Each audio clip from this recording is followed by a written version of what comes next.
إن الحمد لله نحمده ونستعينه ونستغفره ونعوذ بالله من شرور أنفسنا ومن سيئات أعمالنا من يهده الله فلا مضل له ومن يضلل فلا هادي له وأشهد أن لا إله إلا الله وحده لا شريك له وأشهد أن محمدا عبده ورسوله صلى الله تعالى عليه وعلى آله وصحبه وسلم تسليما كثيرا أما بعد فقد قال الإمام البخاري رحمه الله تعالى باب ما جاء في العلم وقول الله تعالى وقل رب زدني علما।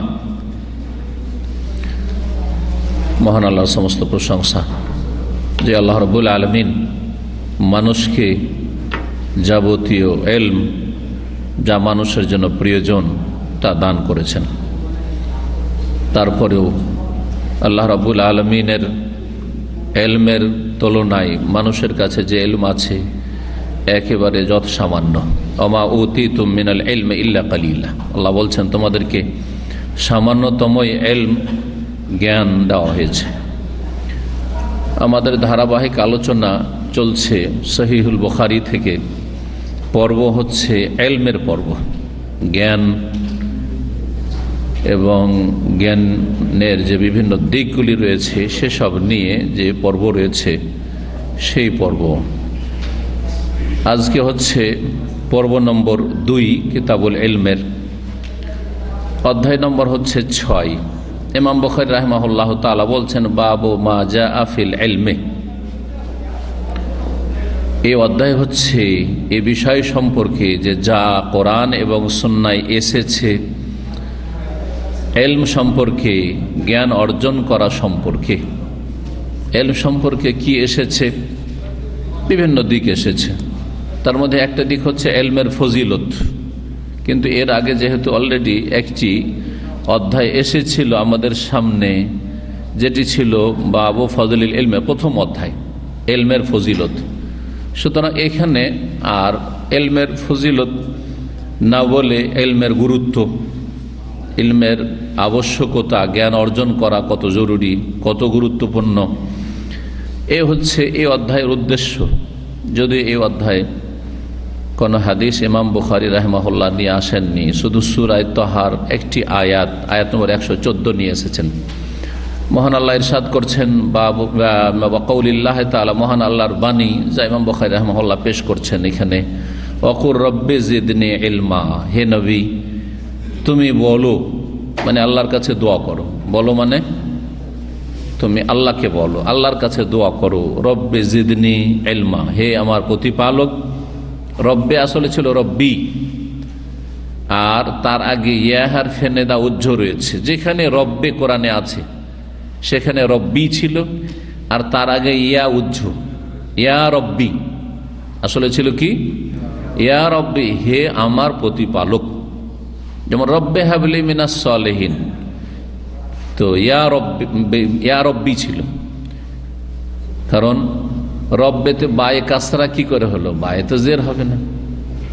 জি, মোনাদার যে কায়দাগুলি রয়েছে গ্রামারে, ইলমুন নাহু বা নাহু যে কায়দা, তাতে কাসরা হওয়ার কথা নয়। যদি মুফরাদ হয় তাহলে ইয়া রাজুলু, ইয়া যায়েদু, আর যদি মুজাফ হয় তাহলে ইয়া রাসূলুল্লাহ, হ্যাঁ ইয়া আব্দুল্লাহ, মফতু হবে। তাহলে হয় কখনো কখনো কি হবে? ফাতাহ বা নাসব জাবার হবে, আর কখনো কখনো কি হবে? দম্মা পেশ হবে। কিন্তু এখানে কোরআন কারীমে যতগুলি এভাবে রব্বে দিয়ে এসছে সবগুলিতে কাসরা জের আছে, তো জের তো কোনো অবস্থায় হয় না। তো জেরটা কোত্থেকে আসলো?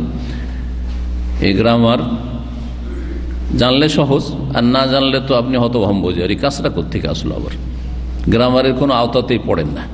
তো রব্বে আসলে ছিল কি রব্বি, আর ইয়ার সাথে কাসরার সম্পর্ক আছে। সুতরাং যখন ইয়া এসেছে শেষখানে, তো ইয়া কোন দিকে টানবে? যার যার সাথে সম্পর্ক আছে সেদিকে টানবে। আপনারা কি করেন? যার যার সাথে খাতির আছে ওই দিকে টান দেয়। এমনকি দুনিয়ার খাতির দিনের ওপর প্রাধান্য পাচ্ছে, হক কথার উপর প্রাধান্য পাচ্ছে। একটা জিনিস জানছেন যে এটা নাই সঙ্গত, তারপরে যেহেতু তার সাথে খাতির আছে, ভাই তাকে ছাড়তে পারবো না। হ্যাঁ, আমি হক কথা ছেড়ে দিতে পারি, আমি ন্যায্য কথা ছেড়ে দিতে পারি, কিন্তু আমার যে খাতির আছে দুনিয়ার, এটা ছাড়তে পারবো না। আজকাল অধিকাংশ লোক যারা দিনের দাবিদার আর বড় দিনদারি আর দিন শিখার দাবিদার, তাদের অধিকাংশের অবস্থা এরকম। আপনি নিজে চিন্তা করুন। এই জন্য আমরা ছোটকালে যখন পড়ি বা মাদ্রাসা যারা পড়েছে, ইয়া উখতে কাসরা, ইয়া হচ্ছে কাসরা জেরের বোন, আর ওয়া উখতে জাম্মা, ওয়াও হচ্ছে কার বোন? পেশের বোন। আর আলিফ উখতে ফাতা, আলিফ হচ্ছে কার বোন? জবরের বোন। বা জবর বা, পড়তে সহজ। বা পেশ বু, হ্যাঁ পড়তে সহজ এভাবে। হ্যাঁ, বা ওয়া পেশ বু, ওয়াও লাগাই। হ্যাঁ, বা আলিফ জবর বা, বা আলিফ বা, সহজ পড়তে। বা ওয়া পেশ বু, পড়তে সহজ না? আর বা জের বি, হ্যাঁ বা জের বি, পড়তে সহজ। কিন্তু যদি বাওয়া যাওয়ার বাউ, কত কষ্ট লাগছে, কারণ এদিকে বায়ের উপরে ফাতা আর ওইদিকে ওয়াও। না, বু পড়তে সহজ কিন্তু বাউ পড়তে ভারী লাগছে। হ্যাঁ, বি পড়তে সহজ লাগছে কিন্তু বাই, বায়াজার বাই, বুই পড়তে কষ্ট লাগছে না? এই কারণ বিরোধ আছে, দূরত্ব আছে। তো রব্বি, রব্বি ছিল, হে আমার রব। আর হে যে বলছি, তো ওই যে ইয়া ওখানে উজ্জ আছে, তাহলে আরবি ভাষাতে অনেক উজ্জ থাকে। আমরা আমাদের নিজের ভাষাতে উজ্জ করে বলি, আব্দুল্লাহ, কিন্তু হে আব্দুল্লাহ আছে, কিন্তু হেটা বললাম না। হ্যাঁ, ও আব্দুল্লাহ, হে বা ও যাকে যাই বলেন, এগুলো আমাদের ভাষা ডাকার জন্য। কিন্তু ও বললাম না, ও আব্দুল্লাহ, হে আব্দুল্লাহ, কিছু বললাম না, আব্দুল্লাহ। রব্বি, রব্বা, রব্বে আসলে কি ছিল তাহলে? ইয়া রব্বি, হে আমার প্রতিপালক, জিদনে ইলমা, আমাকে এলেম বেশি দাও বা আমার জ্ঞান বৃদ্ধি করো। জিদনি, বৃদ্ধি করে দাও আমার এলমান, এলেম, আমার এলেম বৃদ্ধি করে দাও। তাহলে গত সপ্তাহে বলেছি, সুতরাং বেশি লম্বা না করে, যে জিনিস অত্যন্ত গুরুত্বপূর্ণ সেটাই চাও আল্লাহ শিখিয়েছেন, সেটাই চাও আল্লাহ শিখিয়েছেন। অথচ ছেলে মেয়ে অত্যন্ত গুরুত্বপূর্ণ। ছেলে মেয়ে, ভালো ছেলে মেয়ে ধন সম্পদের চাইতে অনেক গুরুত্বপূর্ণ। অনেক ধনী লোকেরা আছে নিঃসন্তান, কত যে কষ্টে আছে। কিন্তু অনেকের টাকা পয়সা বেশি কিছু নাই, ধন সম্পদ নাই, কিন্তু মাশাআল্লাহ ছেলে মেয়ে আছে, মাশাআল্লাহ জনবল আছে, আর ছেলে মেয়েরা মাশাআল্লাহ সবাই মানুষের মতো মানুষ হচ্ছে। তার মতো সুখী কি আছে? সুখী, অনেক সুখী, অনেক বড় বড় ধনীর চাইতে সুখী। তো রব্বে যেদিন, তার চাইতে বেশি গুরুত্বপূর্ণ, সমস্ত কিছু চাইতে গুরুত্বপূর্ণ হচ্ছে এলম। কারণ মানুষের কাছে সঠিক এলেম থাকলে সঠিক আমল হবে। যদি জ্ঞান ভালো থাকে তো কর্মটাও ভালো হবে, সহজ ভাষায়, দিনের হোক অথবা দুনিয়ার হোক। জি, জ্ঞানী মানুষ সব জায়গায় সম্মানিত, এলমের সব জায়গায় মূল্য আছে। দেখেন, দুনিয়ার উদাহরণ দিয়ে বুঝাই, দুনিয়ার উদাহরণ দিয়ে বুঝাই আপনাদেরকে। ফিলিপিনোরা এখানে আসে, কেউ কিন্তু লেবার হয়ে আসে না, জানা আছে না? কোনো একটা ট্রেড, কিছু একটা শিখে আসে, তাদের দামও বেশি দিচ্ছে, তাদের বেতনও বেশি দিচ্ছে, দিচ্ছে না? দিচ্ছে না? 700-800 টাকার ফিলিপাইনি খুঁজে পাবেন না, কিন্তু দেখতে একই রকম নেপালি, একই রকম ফিলিপিনো। অনেক সময় বুঝতে মুশকিল হয় যে ফিলিপিনোরা নেপালি, তাই না? ওরাও চ্যাপ্টা, এরাও চ্যাপ্টা, কিন্তু 400-500 টাকা 300 টাকা তো আসছে। কেন? এই কোনো কাজ শিখে না, এলেম নেই, কিছু এলেম নেই। এলেম সে মানে এলেম দুই রকম, একটা হচ্ছে যা হাতের এলেম, যেগুলো প্র্যাকটিক্যাল করা হয়, ততবিকি এলম, ততবিকি, আর হচ্ছে এলম নজরি, থিওরিটিক্যাল। জি হ্যাঁ। তো যে কোনো এলম হোক না কেন, এলমের বড় মূল্য আছে। দুনিয়ার ক্ষেত্রে যদি এত মূল্য হয়, তো দিনের ক্ষেত্রে কত মূল্য। এই জন্য তো আল্লাহ বলেছেন, কুল হাল ইয়াস্তাবিল্লাযীনা ইয়ালামুন ওয়াল্লাযীনা লা ইয়ালামুন, যে জানে আর যে জানে না, যে আলেম আর যে আলেম নয়, সমান সমান নয়। যেমন রোদ আর ছায়া সমান নয়, আলো আর অন্ধকার সমান নয়, রাত আর দিন সমান নয়। ওই রকমই আল্লাহ রাব্বুল এইসব উদাহরণ দিয়েছে। এই জন্য এলম শেখার চেষ্টা করুন। আর সবচাইতে ভালো এলম, আশরাফুল উলুম, সবচাইতে উৎকৃষ্ট জ্ঞান হচ্ছে ওহীর জ্ঞান, আল কোরআনের জ্ঞান এবং রাসূলুল্লাহ সাল্লাল্লাহু আলাইহি ওয়াসাল্লামের সুন্নাহ হাদিসের জ্ঞান। কারণ যার কাছে ওহীর সঠিক জ্ঞান আছে, সেই ব্যক্তি কখনো বিভ্রান্ত হবে না ইনশাআল্লাহ, যদি সে চেষ্টা করে, শয়তানকে সুযোগ না দেয়। এলেম শিখেও যদি শয়তানকে সুযোগ দেয় তো সে ইবলিসের মতো। ইবলিসের চাইতে বড় আলেম আর কি আছে? ইবলিস বড় আলেম ছিল, তাই না? যথেষ্ট এলেম ছিল, না হলেও ফেরেশতার সাথে কি করে বা জায়গা পাই, ও যেমন তেমন ছিল। কিন্তু ইবলিসের চরিত্র যদি আপনার হয়ে যায় বড় আলেম হওয়ার পরে, তাহলে আপনার অবস্থান ইবলিসের সাথে হবে, এটাও মনে রাখতে হবে।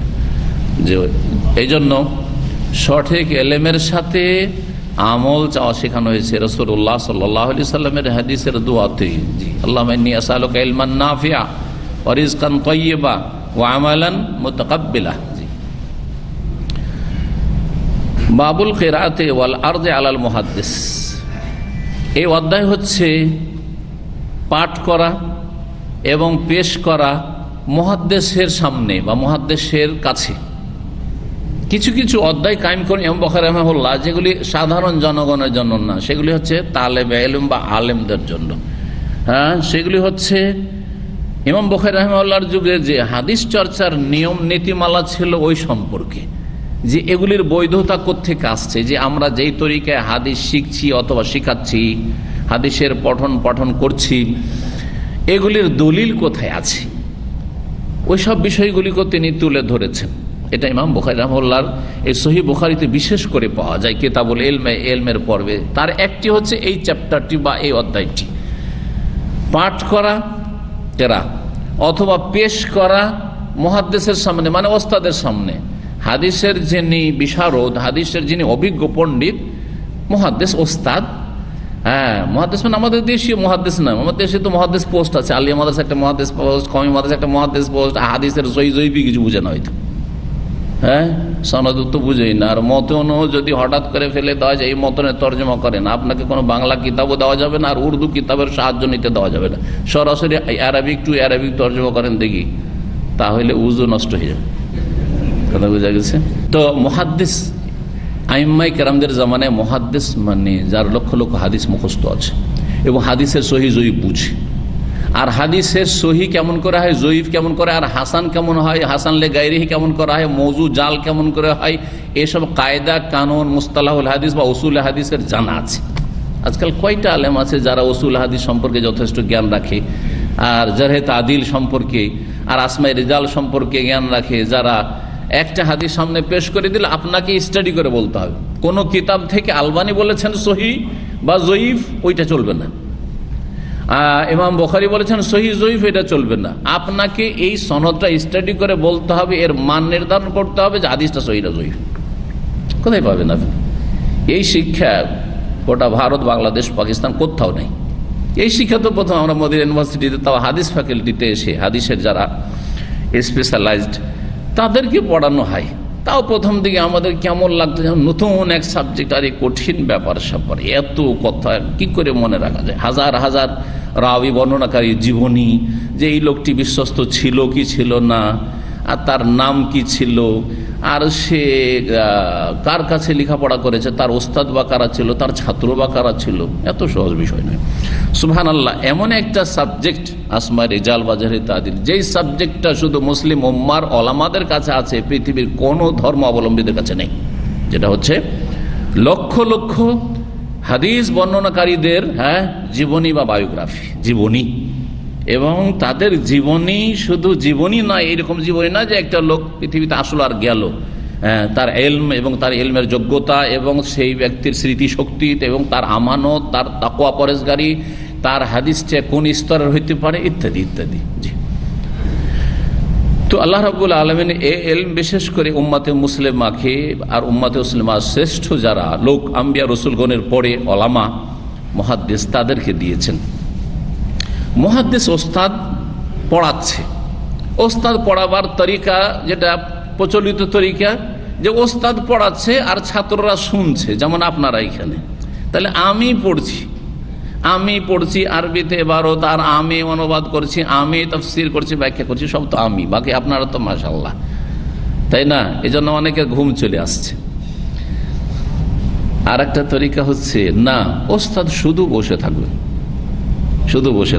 এটাও ছিল সালাফদের যুগে, আর মুহাদ্দিসিন কেরামদের যুগে, ইমাম বুখারী রাহিমাহুল্লাহর যুগে, জি আইম্মায়ে কেরামদের যুগে, সেটা হচ্ছে ছাত্র পড়বে। ছাত্র তো সবাই পড়তে পারে না, একজন পড়বে আর বাকিরা শুনবে, ওস্তাদও শুনছেন। জি, একজন পুরোটাই পড়লো অথবা কিছু কিছু করে 10টা হাদিস একজন আর 10টা করে সবাই শেয়ার করো, সবাই পড়ো, এটাও তরিকা একই দিনে হয়তো। অথবা আমরা যেমন পড়েছি মাদ্রাসাতে, হ্যাঁ, যে হাদিসের কিতাবগুলি পড়েছি, যে বেশি স্পিডে পড়তে পারে আর বেশি সুন্দর পড়তে পারে, ভুল না করে, তারাই বেশি পড়ে। তো ধরেন আমরা জামিয়া সালফিয়া বানারসে 50 জন ক্লাসমেট আমরা ছিলাম, শেখ সফিউর মোবারকপুর কাছে যখন পড়ে 50 জন ছিলাম। তার মধ্যে 5 থেকে 7 জন, বেশি না, 10 জনও না হয়তো, 5 থেকে 7 জন শুধু এবারত পড়তো, আর বাকিগুলি সব শ্রোতা। তাহলে 5 জন, পালাক্রমে 5 জন পড়তো। মদিনা ইউনিভার্সিটিতে আমরা ছিলাম প্রায় 100 জনের বেশি, 120 জন ক্লাসমেট ছিলাম, যেটা ছোট ফ্যাকাল্টি। হাদিসে কিন্তু কম ছেলে ভর্তি হয়, শরিয়াতে তো কয়েকশো করে থাকে, 500-700, আজকাল তো 1000-1500 করে থাকে এক এক ক্লাসে, কিন্তু হাদিসে কম ছেলে ভর্তি হয়, তো জটিল হওয়ার কারণে। তো হাদিসে আমরা 120 জন ছিলাম। তো 120 জনের মধ্যে পালাক্রমে, এখানে তো সব ভালো ছেলে সারা পৃথিবী থেকে আসে, মোটামুটি সবাই পড়তে পারে, যদিও অনেকেই 10-এ পাস করে, কিন্তু অধিকাংশ ছেলেরা ভালো থাকে, যার ফলে প্রায় ছেলে পড়ে। ওতে পালা ধরেন ওই কয়েক মাস পরে আপনারা আসবে পালা। জি জি হ্যাঁ, আর যারা খুব ভালো পড়তে পারে আগে থেকে পড়া শুরু করে দিল, বাকিরা না বললে হয়তো পড়বে না, ওরা থেকেই গেল। ওস্তাদের সামনে ছাত্রদের লেখাপড়া করার পদ্ধতি হচ্ছে 2টি। একটা হচ্ছে ওস্তাদ পড়াই, যেটাকে তাহাদিস বলা হয়, হাদ্দাসানা, আমাদেরকে হাদিস বর্ণনা করেছেন, মানে ওস্তাদ বর্ণনা করছেন। জি, আর ছাত্র পড়লো, পড়া যখন শেষ হইল তখন তাদেরকে অনুমতি দেওয়া হলো। আজকাল অনুমতি লাগে না, আপনারা অনুমতি নেন আমার কাছ থেকে, যে শেখ আমরা গিয়ে কি ফতোয়া দিতে পারবো, বা আমরা গিয়ে কি আমরা যেসব কথা শুনলাম সেগুলো কি শোনাইতে পারবো আমাদের ছাত্রদের। এই সিস্টেমটা উঠে গেছে, তাই না? যা শিখলেন, মনে রাখলেন, আর না হলে অধিকাংশ লোক মনে রাখেন না, যাই ইসলামী সেন্টারে যায়, হ্যাঁ, কি শুনেছেন, কতটা মনে রেখেছেন তা তো ভাই মনে নাই। আর স্মৃতিশক্তি, কাজকর্ম করে কি আর মনে থাকে? কিছুই মনে থাকে না। এই হলো অবস্থা, তাই না? মাদ্রাসায় পড়লো এই অবস্থা। কয়টা লোক ভালো আলেম হচ্ছে মাদ্রাসা পড়ে? মাদ্রাসা হাজার হাজার লাখ লাখ মাদ্রাসা আছে আমাদের দেশগুলিতে। আমার অভিজ্ঞতাই বলছি যে একটি মাদ্রাসায় যদি 1000 ছেলে থাকে তো 50টা ভালো আলেম হয় না, 50টা ভালো আলেম হয় না। 50টা করে যদি ভালো আলেম এক এক মাদ্রাসা থেকে 1000-এর মধ্যে হয়ে যেত, তাহলে আমাদের দেশে বড় বড় আল্লামা পাওয়া যেত, তাই না? কয়জন? তরিকা হচ্ছে 2টি, একটা হচ্ছে ওস্তাদ বয়ান করে, আর একটা হচ্ছে ছাত্ররা পড়লো আর তারপরে অনুমতি দিয়ে দেওয়া হইলো, হাদিস যেগুলো পড়ে শোনাইলাম তোমাদেরকে অনুমতি দিলাম, আমার থেকে তোমরা বর্ণনা করতে পারবে। এটা ইজাজা বলা হয়, ইজাজা, যেটাকে আজকালকার নতুন ভাষা বলা হচ্ছে শাহাদা, সার্টিফিকেট। প্রাচীন যুগে ইজাজা বলা হতো, এখন কি বলা হচ্ছে? এটাকে সার্টিফিকেট। তবে আলহামদুলিল্লাহ কিছু কিছু খাস ক্ষেত্রে বা বিশেষ জায়গায় ইজাজার সিস্টেমটা আছে, কোরআনে কারীমের ক্ষেত্রেও আছে আর হাদিসের ক্ষেত্রেও আছে, এটা আছে। আর কিছু ওলামারা এই ইজাজা দিয়ে থাকেন, যেমন কেরাতের ইজাজা, হেফজের ইজাজা। আমার ছেলে ওবায়দুল্লাহ দাম্মাম থেকে ইজাজা নিয়েছে প্রথম, তারপরে মসজিদ নববী থেকে ইজাজা নিয়েছে, মসজিদ নববীর যে শৌনুল হারামেন যে ডিপার্টমেন্ট আছে অফিস, তাদের থেকে। আর একটি ইজাজা নিয়েছে মসজিদ নববীর ইমাম যিনি শেখ আব্দুল আল বয়াজান, তার কাছ থেকে পুরো 30 পারা কোরআন শুনিয়ে, প্রায় 4 বছর থেকে 3 বছরের মধ্যে কোরআন শুনিয়ে তারপরে ইজাজা, মৌখিক ইজাজার একটা লিখিত ইজাজা দিয়েছে। তো ইজাজা তো এরকম হইতে পারে, আগের যুগে লিখিত জরুরি ছিল না, মৌখিক ইজাজা, কাদা আজাজ তো কম, তোমাদেরকে অনুমতি দিয়ে দিলাম, আমার থেকে তোমরা এখন সিলসিলা বা সম্পর্ক জুড়তে পারবে যে আমরা অমুকের ছাত্র, মানে আপনারা অমুকের ছাত্র বলে সিলসিলায় জুড়ে দিচ্ছেন, কিন্তু দেখা যাচ্ছে গিয়ে আপনি হয়তো বিভিন্ন ক্রাইমে জড়িয়ে যাচ্ছেন, হয়ে গেল আল্লাহ না করে কেউ জঙ্গি হয়ে গেল, তো আমার কি দোষ? কারণ আপনাকে ওইভাবে অনুমতি দেওয়া হয়নি। হ্যাঁ, হয়ে গেল কেউ মানুষের সাথে ধারবাকির ক্ষেত্রে চরিত্রহীন, সে তো দোষ তো শিক্ষার না, আপনার দোষ সেটা, বোঝা গেছে? তো ইজাজার এজাজার সিস্টেমটি কোরআনের ক্ষেত্রে এবং হাদিসের ক্ষেত্রে আছে। অনেক মুহাদ্দিসরা আছেন আজকাল যাদের কাছ থেকে এজাজা নেওয়ার জন্য বিভিন্ন দেশ থেকে লোকেরা ছুটে আসে, যদিও এজাজার আজকাল আর মূল্য থেকে যায় নাই, পার্থিব কোনো মূল্য থেকে যায়নি। শুধু এটি একটি মান সম্মান যে এজাজা অমুক নিয়েছে অমুকের কাছ থেকে, একটা সিলসিলা থেকে গেছে। আজকাল দুনিয়াতে যেটার মর্যাদা থেকে গেছে বা গুরুত্ব থেকে গেছে সেটা হচ্ছে শাহাদা, সার্টিফিকেটের। যে পিএইচডি সার্টিফিকেট এর কাছে আছে, এর কাছে মাস্টার্স আছে, তো এর কাছে আছে ব্যাচেলার সার্টিফিকেট আছে, তো অনার্স আছে, এর কাছে ইঞ্জিনিয়ারিং আছে, তো এর কাছে মেডিসিনের সার্টিফিকেট আছে, এর কাছে ফার্মাসিস্ট, এর কাছে সার্টিফিকেট আছে। সার্টিফিকেট মূল্য থেকে গেছে দিনের ক্ষেত্রেও দুনিয়ার ক্ষেত্রেও। দিনের ক্ষেত্রেও যদি কেউ একজন হাদিস পড়াইতে যায় ইউনিভার্সিটি, সরকারি ইউনিভার্সিটিতে, এমনি পড়াইতে দেবে? বলবে সার্টিফিকেট নিয়ে এসো।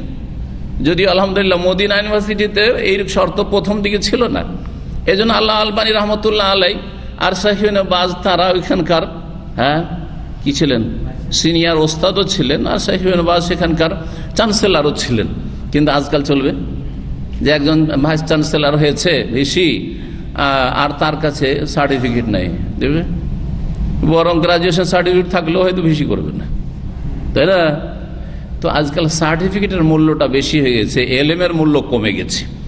কিন্তু সালাফদের যুগে এলেমের মূল্য বেশি ছিল, সার্টিফিকেটের মূল্য কম ছিল। ইজাজা, তো ইজাজা সম্পর্কে বলছেন ইমাম বখরি রাহমাহুল্লাহ জি, যে ইজাজা যদি দিয়ে দেয় আর পড়ার পদ্ধতিটা যে রকম, ওস্তাদ পড়ে দিল হাদিসগুলো, তারপর অনুমতি দিলাম, অথবা ছাত্র পড়লো আর বাকিরা শুনলো, তোমাদেরকে অনুমতি দিয়ে দিলাম এই হাদিসগুলি যেগুলি আমার সামনে পড়লে, এই 500 হাদিস বা 1000 হাদিস, এগুলি আমার থেকে ফারু আননি, আমার থেকে বর্ণনা করতে পারো, তোমরা আমার থেকে তোমরা বর্ণনা করতে পারো, এইভাবে ইজাজা দেওয়া হয়তো। তাই বলছেন ইমাম বুখারী বাবুল কিরাতে, পাঠ করা, ছাত্র পাঠ করলো মুহাদ্দিসের সামনে, অথবা পেশ করলো।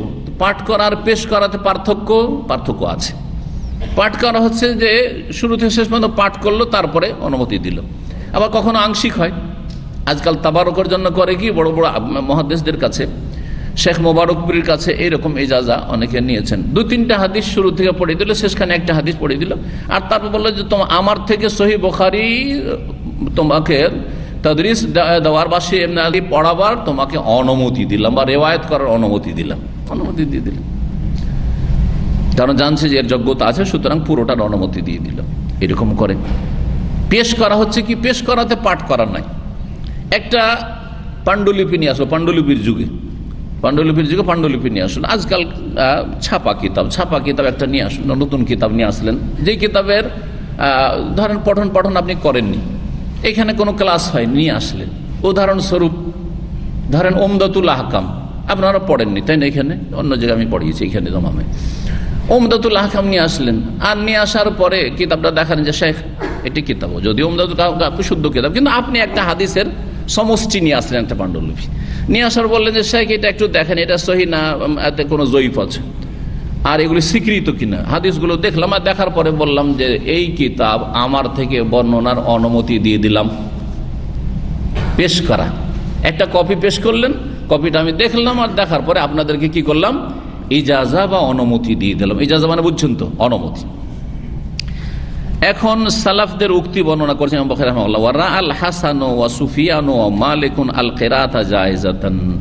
ইমাম হাসান বসরি, সুফিয়ান সৌরি, ইমাম মালিক রাহিমাহুমুল্লাহ জামিয়ান, তাদের মত হচ্ছে যে আল কিরাতা জায়েজাতান, ওস্তাদের সামনে পাঠ করা হচ্ছে জায়েজ, বৈধ, মানে একই রকমের মান রাখে। ওস্তাদ পড়ে শোনাইলো একটা, আর আরেকটা হচ্ছে ছাত্র পড়লো, ওস্তাদ নীরব থাকলো, শেষখানে কি বললো যে এই হাদিসগুলি যেগুলি তোমরা পড়লে এগুলি বর্ণনা করার অনুমতি দিয়ে দিলাম।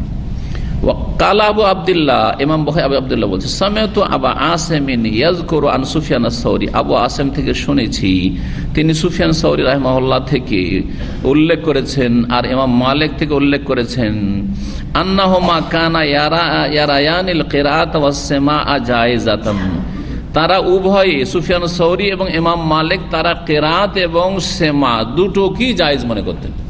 সেমা মানে আপনারা শুনছেন, আমি শোনাচ্ছি, এটা সেমা শুনলেন।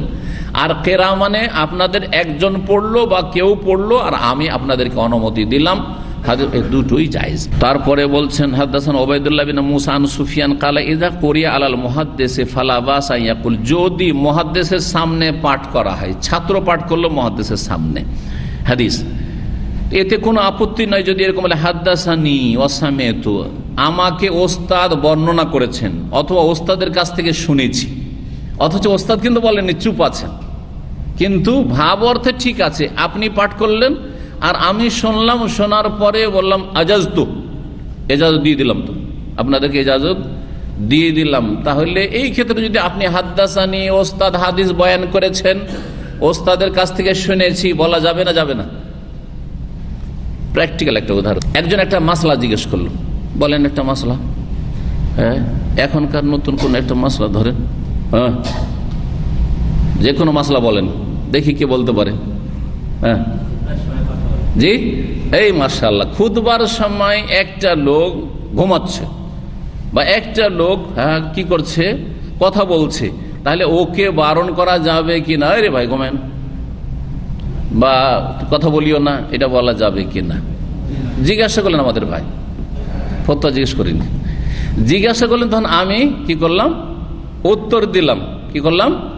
উত্তর দিলাম। যখন উত্তর দিলাম তখন হাদাসানি, ওস্তাদ বয়ান করেছেন, চলবে না? চলবে না? জি হ্যাঁ।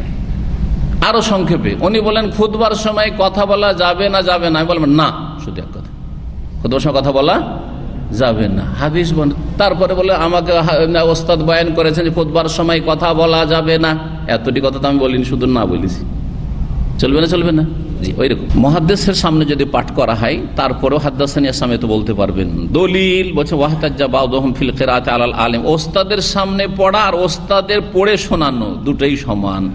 দলিল পেশ করেছেন জেমাম বিন সালাবা, আর যে একজন সাহাবী যিনি এসেছিলেন দূর থেকে নবী সাল্লাল্লাহু আলাইহি ওয়াসাল্লাম সাক্ষাৎ করতে, ইসলামের কথা শুনে নিজের বংশের ওখানে গিয়ে মুসলিম হয়ে গেছিলেন, ওখানে থাকতে মুসলিম হয়ে গেছিলেন। তারপরে সরাসরি আমি শুনে শুনে দূর থেকে ইসলাম কবুল করেছি, নবী সাল্লাল্লাহু আলাইহি ওয়াসাল্লাম দেখা করব। দূরে বেদুইন অঞ্চলে থাকতেন, মদিনার বাইরে আসলেন, এসে নবী করিম সাল্লাল্লাহু আলাইহি ওয়াসাল্লাম বলেছিলেন আল্লাহু আমারাকা আন তুসাল্লিয়া সালাওয়াত, হাদিসটা সংক্ষেপ করে দিয়েছে এখানে। আল্লাহর কসম দিয়ে বলছি, আল্লাহ কি আপনাকে 5 ওয়াক্ত সালাত পড়তে বলেছেন? কে জিজ্ঞেস করছে? জেমাম বিন সালাবা, একজন সাহাবী এসে জিজ্ঞাসা করছে, আল্লাহর কসম দিয়ে বলছি আপনি বলেন তো যে আল্লাহ কি 5 ওয়াক্ত সালাত ফরজ করেছেন, পড়তে বলেছেন? নবী সাল্লাল্লাহু আলাইহি ওয়াসাল্লাম বললেন যে আল্লাহুম্মা নাম, আল্লাহর কসম করে বলছি হ্যাঁ। তাই না? এখন যদি কেউ বলে আমি সামি'তু রাসূলুল্লাহ সাল্লাল্লাহু আলাইহি ওয়াসাল্লামের কাছে শুনেছি, জায়েজ কিনা? জি জায়েজ। কালা ফাহাযিহি কিরাআতুন আলা নবী সাল্লাল্লাহু আলাইহি ওয়াসাল্লাম, এটা হচ্ছে নবী সাল্লাল্লাহু আলাইহি ওয়াসাল্লামের সামনে পাঠ করা, আল্লাহ কি 5 ওয়াক্ত সালাত ফরজ করেছেন, এটা ছাত্র জিজ্ঞাসাকারী পাঠ করলো। দলিল আখবারা জেমামুন কওমাহু, তারপরে জেমাম গেল নিজের সম্প্রদায়ের কাছে এটা নিয়ে, আর যাওয়ার পরে তাদেরকে বললো যে নবী সাল্লাল্লাহু আলাইহি ওয়াসাল্লাম বলেছেন 5 ওয়াক্ত সালাত ফরজ পড়তে হবে। ফাজাজুহু, তখন সেই সম্প্রদায়ের লোকেরা, একটি লোক গিয়ে খবর দিল প্রতিনিধি, আর গোটা বংশের লোক মেনে নিল যে ঠিক আছে 5 ওয়াক্ত সালাত। মানলো না? মানলো না? না, তারা বললো যে আমরা মানবো না যতক্ষণ 2 জন সাক্ষী না হবে। এর থেকে বোঝা যায় যে ইসলামে খবরে ওয়াহিদ আর 10 জন 20 জনের খবর সব ঠিক, সবটাই জায়েজ। আকীদার ক্ষেত্রেও খবরে ওয়াহিদ চলবে, কিন্তু আশায়েরারা পথভ্রষ্ট, মাতুরিদিরা পথভ্রষ্ট হয়েছে এই ক্ষেত্রে, যা হচ্ছে আকীদার ক্ষেত্রে একজনের হাদিস চলবে না, একজনের খবর চলবে না। তাই ভাই আজানের মতো জিনিস, হ্যাঁ একজন স্বপ্ন দেখেছ, তাই না? তারপরে কিবলা পরিবর্তনের বিষয় একজন গিয়ে বলছে আরে আপনারা এখনো কাবাকে সামনে করে নামাজ পড়ছেন, আমরা তো কখন ফজরের সময় গিয়ে বলছে আমরা তো কালকেই জোহরে আসরেই তাহবিলে কিবলা পরিবর্তন হয়ে গেছে। একজনের খবর শুনে সাহাবীর আপত্তি করেছিলেন যে একজনের খবর মানি না, 2 জন সাক্ষী লাগবে বলেছেন।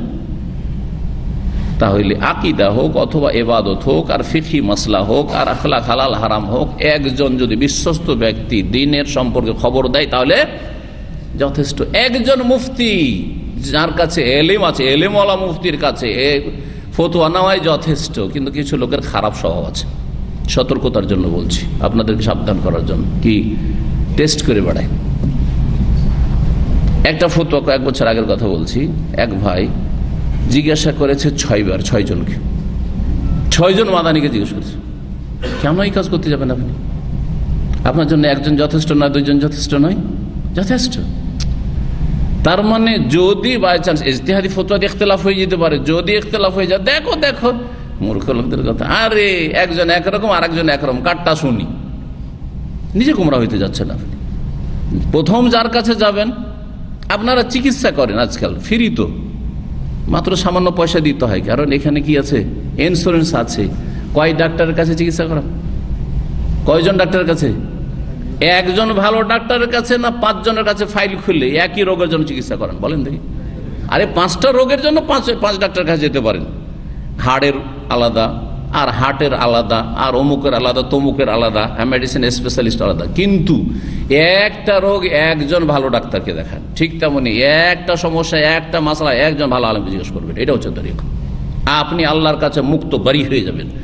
কিন্তু বিভিন্ন জায়গায় জিজ্ঞাসা করবেন, নিজেও বিব্রত হবেন, আর তারপরে আলেমদের মাঝে একটা কি লাগাইবেন, আপনি সংঘর্ষ লাগাবেন, আর তারপরে আপনি সোশ্যাল মিডিয়াতে দিয়ে দিলেন একই রকম আকীদার লোক, দেখো একজন পেপসি হারাম বলছে আর একজন হালাল বলছে, অথচ 2 জন সহি আকীদা। আরে আপনার যেটা বিশ্বাস হয় সেটার উপর আমল করেন, আপনি এইসব ফিতনা কেন করে বাড়াচ্ছেন? আমার ফতোয়া, আমি একটা কথা খুব সহজ ভাষায় বলি, আমার ফতোয়া শুধু আমার জন্য। কারো ইচ্ছা হইলে নেবে, না হলে নেবে না, কোনো চাপিয়ে দেওয়ার বিষয় নেই। কথা বোঝা গেছে? কিন্তু আমি যেটা ইয়াকিন রাখি যে এটাই ঠিক, সেটা আমাকে করতে হবে, এটা আমাকে করতে হবে। ভালো করে শুনে রাখেন। বাকি আপনার লকুম দিনুকুম ওয়ালিয়া দিন, তোমাদের যেটা ফতোয়া ভালো লাগে সেটা আমল করো, কিন্তু সংঘর্ষ বাধাতেই যেও না, ফিতনা বাধাতেই যেও না। জি, এই ছিল হাদিস জামা বিন সালেবার। জি হ্যাঁ, সেখান থেকে ইজাজা নেওয়া হয়েছে। জি হ্যাঁ, ইজাজা দলিল নেওয়া হয়েছে। ওয়াহতাজা মালিকুন বিসাক্কি ইউকরাউ আলাল কওমি ফায়াকুলুনা আশহাদানা ফুলানুন। ইমাম মালিক রাহমাতুল্লাহ আলাইহি দলিল পত্রকে এই ক্ষেত্রে দলিল হিসাবে, প্রমাণ হিসাবে পেশ করেছেন। দলিল পত্র কখনো কখনো কোনো একটা সম্প্রদায় বা কোনো একটা গোষ্ঠীর সামনে পাঠ করা হয়, আর পাঠ করে শুনিয়ে দেওয়ার পরে ওদেরকে যখন শুনিয়ে দেওয়া হলো, তারপরে ওরা বলে যে আমাদেরকে অমুক সাক্ষী রেখেছেন, অমুক সাক্ষী রেখেছেন। কিরকম এটা হয়? যারা কোর্টে শুনানি শুনেছেন, কেউ কোর্টে যে কেসের শুনানি হয়, কেউ শুনেছেন না শোনেননি? মাশাআল্লাহ, কেউ যাননি কোর্টে। আল্লাহ না করে যেতে হয়, আল্লাহ না করে যেতে হয়, তাই না? কোর্টে ভালো মানুষ নিরুপায় হয়ে যায়, আর খারাপরা যায় খারাপ চরিত্রের কারণে, অপরাধীরা। আল্লাহ না করে যেতে হয়। আর বিশেষ করে মানবরচিত বিধান দিয়ে যে কোর্টে ফয়সালা, আল্লাহ না করে কিয়ামত পর্যন্ত যেতে হয়, কাউকে যেতে হয়। কারণ মুসলিমের জন্য মানবরচিত বিধানের আশ্রয় নেওয়া জায়েজই নয়, হারাম। আমরা কোর্টে গেছি তর্জমার জন্য, কেস চলছে 2 বছর ধরে, গাঁজার কেস চলছে, অথবা নারী ব্যবসার কেস চলছে, এরকম মেলা কেস, মদের কেস চলছে, বা যে কোনো অপরাধ করেছে। কেসে লিখা আছে তার 50-100 পাতা লিখা আছে, অনেক লিখা আছে, কখনো কখনো কম, কখনো বেশি। 30 পাতার কম তো মনে হয় দেখিনি, 25-30 পাতা লিখা আছে। লিখা এতগুলি পড়ে হয়তো শোনানো যাবে না, তারপর ওটা সার সংক্ষেপ লিখা আছে। ওই সার সংক্ষেপটা কাজী আমাকে দিয়ে দিল, কারণ বাঙালি যেখানে বা উর্দু ভাষী, তো কাজী তো আর শুনিয়ে লাভ নেই, ওকে শুনিয়ে লাভ, কাজী তখন আমাকে দিয়ে দিলেন। আমি তখন করলাম কি, এক লাইন পড়ে একটা পৃষ্ঠা যে সার সংক্ষেপ লিখা আছে, অনেক সময় অনেক বেশিও, একটা কেসে তো 30 পৃষ্ঠার অনুবাদ করতে হয়েছে, বসে 30 পৃষ্ঠা আসামিকে বুঝাইতে হয়েছে যে তোমার এই হয়েছে, তুমি এই হয়েছে, এটা স্বীকার করেছে, এটা স্বীকার করেছে, এটা স্বীকার করেছে, এটা স্বীকার করেছে, হ্যাঁ স্বীকার করেছে। কখনো বলে আমি চাপের মুখে খুব মার দিয়েছিল, তখন স্বীকার করেছি বা কিছু। অনেক সময় অস্বীকার করার চেষ্টা করে, হ্যাঁ, যে আমি এমনিতে স্বীকার করিনি। তো যাই হোক, এই যে তাকে শোনানো হলো, আর তারপরে এই কথাগুলি ঠিক, একটা কথা বললো যে হ্যাঁ ঠিক, যথেষ্ট কিনা? যথেষ্ট, ঠিক ওই রকমই এই বিষয়টি। দলিল পত্র, সাক শব্দটি আসছে চেক থেকে, চেক বা দলিল। তো দলিল অনেক সময় জমির দলিল আছে, দলিল পড়ে শুনিয়ে দেওয়া হলো, আর শুনিয়ে দেওয়ার পরে যারা সাক্ষী আছে, সাক্ষীরা বলতে পারে যে আমাদেরকে অমুক সাক্ষী রেখেছে, তার দলিল আমি শুনেছি যে এই জমিটা, এই দাগটা অমুকের নামে আছে। বলতে পারবে না? পারবে না? পারবে। একটা কাগজে লেখা আছে অমুক অমুককে ধার দিয়েছে, আর কাগজটা আপনাদেরকে শুনিয়ে দিল, পড়ে শুনিয়ে দিল, আর দেখিয়ে দিল যে সাইন করা আছে অমুক ধার নিয়েছে। আর তারপরে যদি কাগজ না থাকে, পরে যদি আপনাদের জিজ্ঞাসা করা হয় যে ভাই এই লোক আমার কাছ থেকে ধার নিয়েছে, এটা আপনারা জানেন কিনা, কি বলবেন? জানি, কারণ আপনাদেরকে সই স্বাক্ষর দেখানো হয়েছে, লিখিত তার হাতের লিখা দেখানো হয়েছে। জি, ওয়ায়ুকরাউ যালিকা কিরাতান আলাইহিম, আর কখনো কি করা হয়, এইটা তাদের সামনে পড়ে শোনানো হয়, যে দলিল প্রমাণগুলি পড়ে শোনানো হয়, আর তারপরে তারা বলে যে আমাদেরকে অমুক সাক্ষী রেখেছেন। ওয়ায়ুকরাউ আলাল মুকরি, আর কখনো কখনো পাঠ করা হয় শিক্ষকের। মুকরি মানে যিনি পড়াচ্ছেন, কারি যিনি পাঠ করছেন, আর মুকরি যিনি পড়াচ্ছেন। পড়াচ্ছেন কি? ওস্তাদ। ওস্তাদের সামনে পাঠ করা হয়। পাঠ করা হলো ওস্তাদের সামনে। ফায়াকুলুল কারি, কিন্তু কারি বলছে আকরানি ফুলানুন, অমুক ওস্তাদ আমাকে পড়িয়েছে। ওস্তাদের সামনে পাঠ করা হলো, ওস্তাদ কিন্তু পড়ায়নি, ওস্তাদের সামনে পড়ে শোনানো হয়েছে, কিন্তু ছাত্র কি বলছে? যে অমুক ওস্তাদ আমাকে পড়িয়েছে। তারপরে বলছেন হাসান বসরি থেকে, কালা লা বাসা বিল কিরাতি আলাল আলেমে, আলেমের সামনে পাঠ করাই কোনো দোষ নেই। আলেম কি সবসময় কথা বলতে হবে জরুরি নেই। ছাত্র পাঠ করছে আর বলছে যে কথাগুলি পড়লে সব ঠিক আছে, যথেষ্ট। একই কথা। একটা কিতাব আমার সামনে পড়ছেন, ফিকহের কিতাব ধরেন, আর বললাম যে এই যে কিতাব, এই চ্যাপ্টারটা পড়লেন আজকে জুমার মাসাইল সম্পর্কে, সব ঠিক আছে, এতে কোনো আপত্তি নেই। তাহলে সেই ফতোয়াগুলি দিতে পারবেন না? পারবেন না। মশলাগুলি বলতে পারবেন না? পারবেন না। যেটা আমারই পড়ানো হইলো, অথচ আমি পড়লাম না, পড়লেন আপনারা, আর বোঝা সেখানে বললাম যে হ্যাঁ ঠিক আছে। তারপরে বলছেন সুফিয়ান সাউরি থেকে, যা করি আলাল মুহাদ্দিসে, মুহাদ্দিস ওস্তাদের সামনে যদি পাঠ করা হয়, ফালা বাসা, তাহলে দোষ নেই। হাদ্দাসানি বললেও দোষ নেই, আখবারানি বললেও দোষ নেই। আবু আসেম থেকে শুনেছি ইমাম মালিক এবং সুফিয়ান সাউরি রাহিমাহুল্লাহ থেকে বর্ণনা করছেন, আল কিরাতু আলাল আলিম ওয়া কিরাতুহু সাওয়া, আলেমের সামনে পাঠ করার আলেমের পাঠ করে শোনানো দুটাই সমান মান মর্যাদার দিক থেকে। অর্থাৎ দুই হাদিসে কোনো পার্থক্য আছে কিনা, হ্যাঁ, শক্তিশালী হওয়ার দিক থেকে। আমি শোনাইলাম একটা, আর আরেকটা হচ্ছে আপনারা শোনাইলেন, আমি বললাম যে কথা ঠিক। সমান না সমান নয়? সালাফদের কাছে কোনো পার্থক্য নেই। কেন এই কথাগুলি বললেন? এতগুলি কথা, লম্বা কথা, এই জন্য যে কেউ কেউ সেই জামানায় কিছু কিছু মুহাদ্দিস ইখতিলাফ করতো। না, ওস্তাদ যেটা শোনাচ্ছেন সেটা বেশি শক্তিশালী, আর যেটা ছাত্র পড়লো আর বললো হ্যাঁ ঠিক, এইটা ওর চাইতে একটু নিম্নমানের, জয়ীফ নয় কিন্তু একটু নিম্ন। এর খণ্ডনে যে ইমাম বুখারী রাহিমাহুল্লাহ কথা বলেছেন। হাদিস নম্বর 63, সাহাবী বর্ণনাকারী হচ্ছেন আনাস বিন মালিক রাদিয়াল্লাহু তাআলা আনহু বলছেন, বাইনামা নাহনু জুলুসুন মা নবী সাল্লাল্লাহু আলাইহি ওয়াসাল্লাম ফিল মসজিদি, কোন এক সময় আমরা নবী করিম সাল্লাল্লাহু আলাইহি ওয়াসাল্লামের সাথে মসজিদে বসেছিলাম। দাখালা রাজুলুন আলা জামালিন, এক লোক উটের পিঠে চড়ে মসজিদে ঢুকে পড়লো। মসজিদে উটের পিঠে চড়ে ঢুকে পড়লো। অনেকে বলতে পারে আরে আরে কত বেয়াদব, মসজিদে ঢুকে গেছে উটের পিঠে চড়ে। কিন্তু নবী সাল্লাল্লাহু আলাইহি ওয়াসাল্লামের আমলের মসজিদ কেমন ছিল প্রেক্ষাপটটা জানতে হবে। সাহাবীরা জুতা পরে, স্যান্ডেল পরে সালাত আদায় করতেন, সেই হাদিস। বরং হুকুমও আছে, ইহুদিদের বিরোধিতা করার হুকুম আছে, আবু দাউদে হাদিস আছে। এগুলি অনেকে এই হাদিসগুলো বিরোধিতা করে অজ্ঞতার কারণে অথবা গোঁড়ামির কারণে, আছে হাদিস আছে। কিন্তু তখনকার মসজিদ কেমন ছিল? সেই মসজিদে জুতো স্যান্ডেল নিয়ে সালাত আদায় করলে কোনো অসুবিধা নেই। হ্যাঁ, আসল হচ্ছে এই নয় যে আপনাকে তন্ন তন্ন করে চেক করতে আর মুছতে হবে, পরিষ্কার করতে হবে। আসল হচ্ছে জুতা স্যান্ডেল পাক, যতক্ষণ কোনো নাপাকি লাগা না দেখতে পাচ্ছে, এটাও জানেন। কথা বোঝা গেছে? কাঁচা মসজিদ, মাটি, কোনো চাটাই নেই, কিছু নেই, মাটিতে সাহাবীরা কুচি পাথর সেগুলিতে সালাত আদায় করতেন। তাহলে স্যান্ডেল নিয়ে জুতা পরে মসজিদে অসুবিধা আছে? খোলা ময়দান হয়ে আছে, খোলা ময়দান হচ্ছে মসজিদ, মসজিদের চত্বর, সেখানে যতদূর পর্যন্ত মুসল্লি হচ্ছে সালাত আদায় করছে, উট নিয়ে ঢুকে গেছে, অসুবিধা নেই, করেছেন। কিন্তু যদি পাকা মসজিদ হয়, তাতে চাটাই বিছানো আছে, আর তার চাইতে বেশি দামি সৌদি আরবের মতো কার্পেট বিছানো আছে, সেখানে কেউ যদি জুতা স্যান্ডেল নিয়ে ঢুকে, তো কেউ ঢুকতে দেবে? ঢুকতেই দেবে না। আর ঢোকাটা কি উচিত হবে যে আপনি নোংরা করে দেবেন কার্পেটকে? না, এটা উচিত হবে না। জি হ্যাঁ, তো সবসময় মধ্যম পন্থা অবলম্বন করতে। এই ক্ষেত্রেও কিন্তু আমাদের দেশে ফিতনা আছে।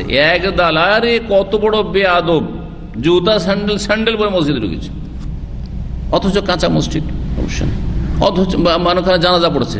আমার দেশে আর একটা বিদাত বলি তাহলে, জানাজার সময় জানাজাও পড়ে, কিন্তু আমাদের দেশের লোকেরা মনে করে যে জুতা স্যান্ডেল পরে জানাজা পড়া যাবে না। কি করে? খুলে আবার পায়ের তলে রেখে দেয়, ওর পা চাপিয়ে দিল, ওকে বসিয়ে জুতা স্যান্ডেলকে বসিয়ে, দামি জুতাকে দিল বসিয়ে, কিন্তু পায়ে দিয়ে নামাজ পড়বে না। আজীব কথাবার্তা, মূর্খতা, বিদআত। যে যদি জুতাতে নাপাকি থাকে তো খুললেই বাকি, আর না খুললে কি পায়ের তলায় তো নাপাকি আছে, তো নাপাকি থেকে গেল পায়ের তলায়, তো কি করে নামাজ হবে আপনার? কথা বোঝা গেছে? সুতরাং এইরকম বেদাতগুলি করতে যাবে না। এগুলো অজান্তে অনেকে বেদাত করে, অজান্তে অনেকেই বেদাত করে। অজান্তে বেদাতের কথা যখন আসলো, কারণ সংশোধন উদ্দেশ্য, তো একটু বুখারী থেকে একটু হটিয়ে গেলাম। অনেকে আজকাল কিন্তু অজান্তে বেদাত করছেন। সৌদি আরবে এসে রুকুর পরে, যখন রুকুর পরে উঠলো, তারপর দাঁড়াইলো, তখন কি করে সৌদি আরবে? কারণ ইমাম আহমদের ওটি মত যে বুকের ওপর কি করতে হবে, আবার হাত বাঁধতে হবে। এটা বুকের উপর হাত বাঁধেন, অথবা ছেড়ে দেন। ফতুয়া দুটো যেটার উপর আস্থা হয়, এটা একেবারে খুব হালকা ফতুয়া, সহজ ফতুয়া, যার এর উপর আস্থা হবে বুকের উপর হাত বাঁধবে। আর না হইলে অধিকাংশ ওলামারা বলেছেন বাঁধবে না তো বাঁধবে না, কোনো অসুবিধা নেই। সালাফি ওলামাদের বড় বড় ওলামার বলছেন বাঁধবে না। আলবানী রাহিমাহুল্লাহ বলছেন না, মোটেই বাঁধবে না। শেখ ইবনে বাজ বলছেন না, বাঁধতে হবে, এতে খুশু আছে এবং এর দলিল আছে। তো যাই হোক, আপনি একটা করেন, হয় বাঁধেন আর না হইলে ছেড়ে দেন। কিন্তু আমি অনেক আপনাদের মতো ভাইদেরকে এটা অনেক সময় মনে করি যে বলবো, কিন্তু আলহামদুলিল্লাহ এখন আপনারা ভরা মজলিসে আছেন, এই কথাটি শুনে রাখেন। আমি এই আসরের সালাতে আপনাদের অনেককে দেখি, এদিকেরও নয় ওই দিকেরও না, মাঝামাঝি। এখানেও বাঁধেন না, আবার ছাড়েও না। হয় ছেড়ে দেন সোজা করে, আর না হলে বাঁধলে ভালো করে সিনার উপর বাঁধেন। কি বাঁধা বাঁধে? হানাফি মাযহাবের বাঁধার চাইতো নিচে এরকম করে একটু হাত দিয়ে থাকে, এরকম করে থাকে। দেখবেন খেয়াল করে আমার এই কথাটি, কথা বলছেন না? এটা বেদাত করে দিলেন আপনি। যদি আপনি নাভির নিচেও বাঁধতেন তো হানাফি মাযহাবে ঠিক ছিল, কিন্তু এটা হানাফি মাযহাবও হলো না, যেরকম করে আছেন আপনি। কোনো মাযহাবই হলো না, এটা হানাফি মাযহাব হলো না, শাফিও হলো না, আর হাদিসের অনুসরণ হলো না। তাহলে এইরকমটা কেন? মাঝামাঝি ভাই, বাঁধতেও কেমন লাগছে, এই আমলও শুরু করতে পারছি না, আর ছাড়তেও কেমন লাগছে দেশেরটা, কারণ অনেকে বাঁধছে, তখন চলো আমি 50-50 করি, তাই না? আজীব কথাবার্তা, বেদাত হয়ে যাচ্ছে রে ভাই আপনার। এইভাবে বেদাতগুলি চালু হয়েছে। কখনো কখনো বেদাত চালু হয়েছে অজান্তে, আর কখনো কখনো বেদাত চালু হয়েছে জানতে, জানা অবস্থায়, কিন্তু ইস্তেহসান করে, ভালো মনে করি কাজটা তো ভালো, কথা তো ভালো, কোন অপরাধ করলাম, জি, এভাবে শুরু হয়েছে। বেদাত কখনো কিন্তু চুরি ডাকাতির মতো করে শুরু হয়নি, বোঝা গেছে? জি। তো এই লোক এসে ওঁট নিয়ে প্রবেশ করলো, মানে যে মসজিদের যে চত্বর আছে, একবারে ভিতর মসজিদে নয়, মসজিদের চত্বরে প্রবেশ করলো, কাঁচা জায়গা। ফানা খাউফিল মসজিদ, মসজিদের এক সাইডে চত্বরেই সেই উটটিকে বসিয়ে দিল। কি করলো? উটটিকে বসিয়ে দিল। সুম্মা আকালাহু, তারপরে সেটাকে বেঁধে দিল। বেঁধে দেওয়া দুই রকম, একটা হচ্ছে গলাতে রশি দিয়ে বেঁধে দেওয়া। উট কেমন করে বাঁধে দেখেছেন? উট বাঁধা কে দেখেছে? উটের পা বাঁধে, পাকে মুড়িয়ে এইভাবে বেঁধে দেওয়া হয়। জি হ্যাঁ, গলাতে বেঁধে অনেক সময় থামতে পারবেন না, গলাতে বেঁধে থামতে পারবেন না, তো পায়ে বেঁধে দেওয়া। আকালা মানে বেঁধে দেওয়া। মানুষের আকলকে, বিবেককে আকল কেন বলা হয় আরবিতে? কারণ বিবেক মানুষকে বেঁধে রাখে। বিবেক যদি খাটান, আপনি বিবেক সম্পন্ন ব্যক্তি হন আর সুস্থ বিবেকের মানুষ হন, আর বিবেক যদি আপনার বিকৃত না হয়ে থাকে, তাহলে বিবেকে অনেক পাপ করতে বাধা দেবে। জি, জেনা করতে বাধা দেবে। আপনি যে মেয়েটির সাথে আপনি প্রেম করছেন, সেটা কারো মা, কারো বোন, কারো মেয়ে, কারো আত্মীয় স্বজন, আপনার গুলির সাথে কেউ যদি করে, বিবেক বলছেন না, এটা কখনো মেনে নেব না, আল্লাহ এটা মেনে নিতে পারি না, তাহলে অন্যরাও মেনে নেবে না, সুতরাং সাবধান। কথা বোঝা গেছে? বিবেক বহু পাপ থেকে মানুষকে বাঁচিয়ে দিতে পারবে। বিবেক বহু পাপ থেকে বাঁচিয়ে দিতে পারবে। জি, বিবেক বলছে যে আমার নবী হচ্ছেন মুহাম্মদ, তো আমি অন্ধভাবে আর কোন পীরকে বা ইমামকে কেন তাকলিদ করব? আমার নবীকে আমি মানবো নিঃশর্ত। বিবেক বলছে আমার রব আল্লাহ, তো ইবাদত আল্লাহর করবো, মাজারে দুর্গা দরগা কেন ধর্ণা দেবো? বিবেক, সুস্থ বিবেক। বিকৃত মস্তিষ্ক, বিকৃত বিবেক, সেই কারণে শিরক করে, আর বিদআত করে, আর কুফরি করে, ইত্যাদি ইত্যাদি, আর বিভিন্ন পাপে জড়িয়ে যায়। আকলকে আকল বলা হয়। তো আকালা মানে বেঁধে দেওয়া।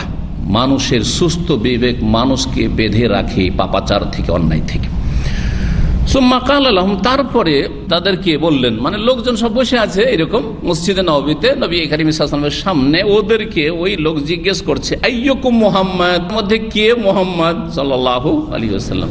তাহলে বোঝা যাচ্ছে যে তিনি একেবারে নিউ মুসলিম, আর বেদুইন ছিলেন যে শহরের সভ্যতা থেকে অনেক দূরে, যার ফলে মোহাম্মদ বলতে হয় না, রাসূলুল্লাহ বলতে হয়, জানতেন না তিনি। সেই সময় নবী করিম সাল্লাল্লাহু আলাইহি ওয়াসাল্লাম হেলাম দিয়েছিলেন সাহাবায়ে কেরামদের মাঝখানে। তাহলে নবী সাল্লাল্লাহু আলাইহি ওয়াসাল্লামের মজলিসে বসার নিয়মটা ছিল মিডিলে, মাঝখানে। তখন তার এরকম মাইক স্পিকার ছিল না যে উঁচা জায়গায় এক সাইডে বসবে আর সবাই শুনতে পাবেন। লোকজন বেশি থাকলে কোনখানে বসতে হবে? মাঝখানে গিয়ে। মাইক নাই, তাহলে কোনখানে বসলে আপনাদের সবাইকে শোনাতে পারবো? মিডিলে, ও মাঝখানে গিয়ে বসে যাও। মাঝখানে একটু গোলাকার হয়ে খালি জায়গা আছে, আর সবাই হালাকার মতো করে গোলাকার হয়ে বসে আছে, জি। আর তারপরে সবাই সব দিক থেকে শুনতে পাচ্ছে, ডান থেকে বাম থেকে সামনের থেকে এদিক থেকে, হ্যাঁ, সব দিক থেকে শুনছে। তো নবী সাল্লাল্লাহু আলাইহি ওয়াসাল্লাম মাঝখানে বসেছিলেন সাহাবায়ে কেরামদের মাঝে। ফাকুলনা, সাহাবীরা বলছেন, আমরা বললাম, হাযার রাজুলুল আবিয়াদ আল মুত্তাকি, ইনি হচ্ছেন মুহাম্মদ সাল্লাল্লাহু আলাইহি ওয়াসাল্লাম, যিনি সাদা, শুভ্র, সুন্দর, আল মুত্তাকি, হেলান দিয়ে যে বসে আছেন। ফাকার লাহুর রাজুল, তখন নবী সাল্লাল্লাহু আলাইহি ওয়াসাল্লামকে ওই লোক বলল, ইবনে আব্দুল মুত্তালিব, হে আব্দুল মুত্তালিবের সন্তান। ইয়া রাসূলুল্লাহ বলতে এখনো কিন্তু শিখেননি, কারণ শুনে মুসলিম হয়েছেন, কিভাবে বলতে তাও জানছেন না। ইয়া মুহাম্মদ বললেন না, কি বললেন? ইবনে আব্দুল মুত্তালিব, হে আব্দুল মুত্তালিবের সন্তান। আর আব্দুল মুত্তালিবের সন্তান কেন বললেন? হ্যাঁ, কেন বললেন? নবীর বাপের নাম কি ছিল? আব্দুল্লাহ। তো ইবনে আব্দুল্লাহ বলতে হইতো, তাই না? ইবনে আব্দুল মুত্তালিব কেন? বংশ না, দেখেন না, আব্দুল্লাহ অল্প বয়সে মারা যান, নবী সাল্লাল্লাহু আলাইহি ওয়াসাল্লাম পিতা। সেই জন্য সমাজের লোকেরা বেশি চিনত না তাকে। সবচাইতে প্রখ্যাত মানুষ ছিলেন মক্কার সমাজে নবী সাল্লাল্লাহু আলাইহি ওয়াসাল্লামের দাদা, জি। আর পরিচিত বিখ্যাত মানুষের সাথে সম্পৃক্ত করা মানুষের এটা চিরাচরিত চলে আসছে, এই জন্য ইবনে আব্দুল মুত্তালিব। এবং এর সাথে সাথে আর একটা জিনিস মনে রাখবেন যে বাপের ওপরে যতগুলি আছে সব কিন্তু বাবা, জি। আবা হুকুম, আবনা হুকুম, বাপ, দাদা, পূর্বপুরুষ। আবা মানে বাপ তো একটাই হয়, বাপ কি দুটো হয়?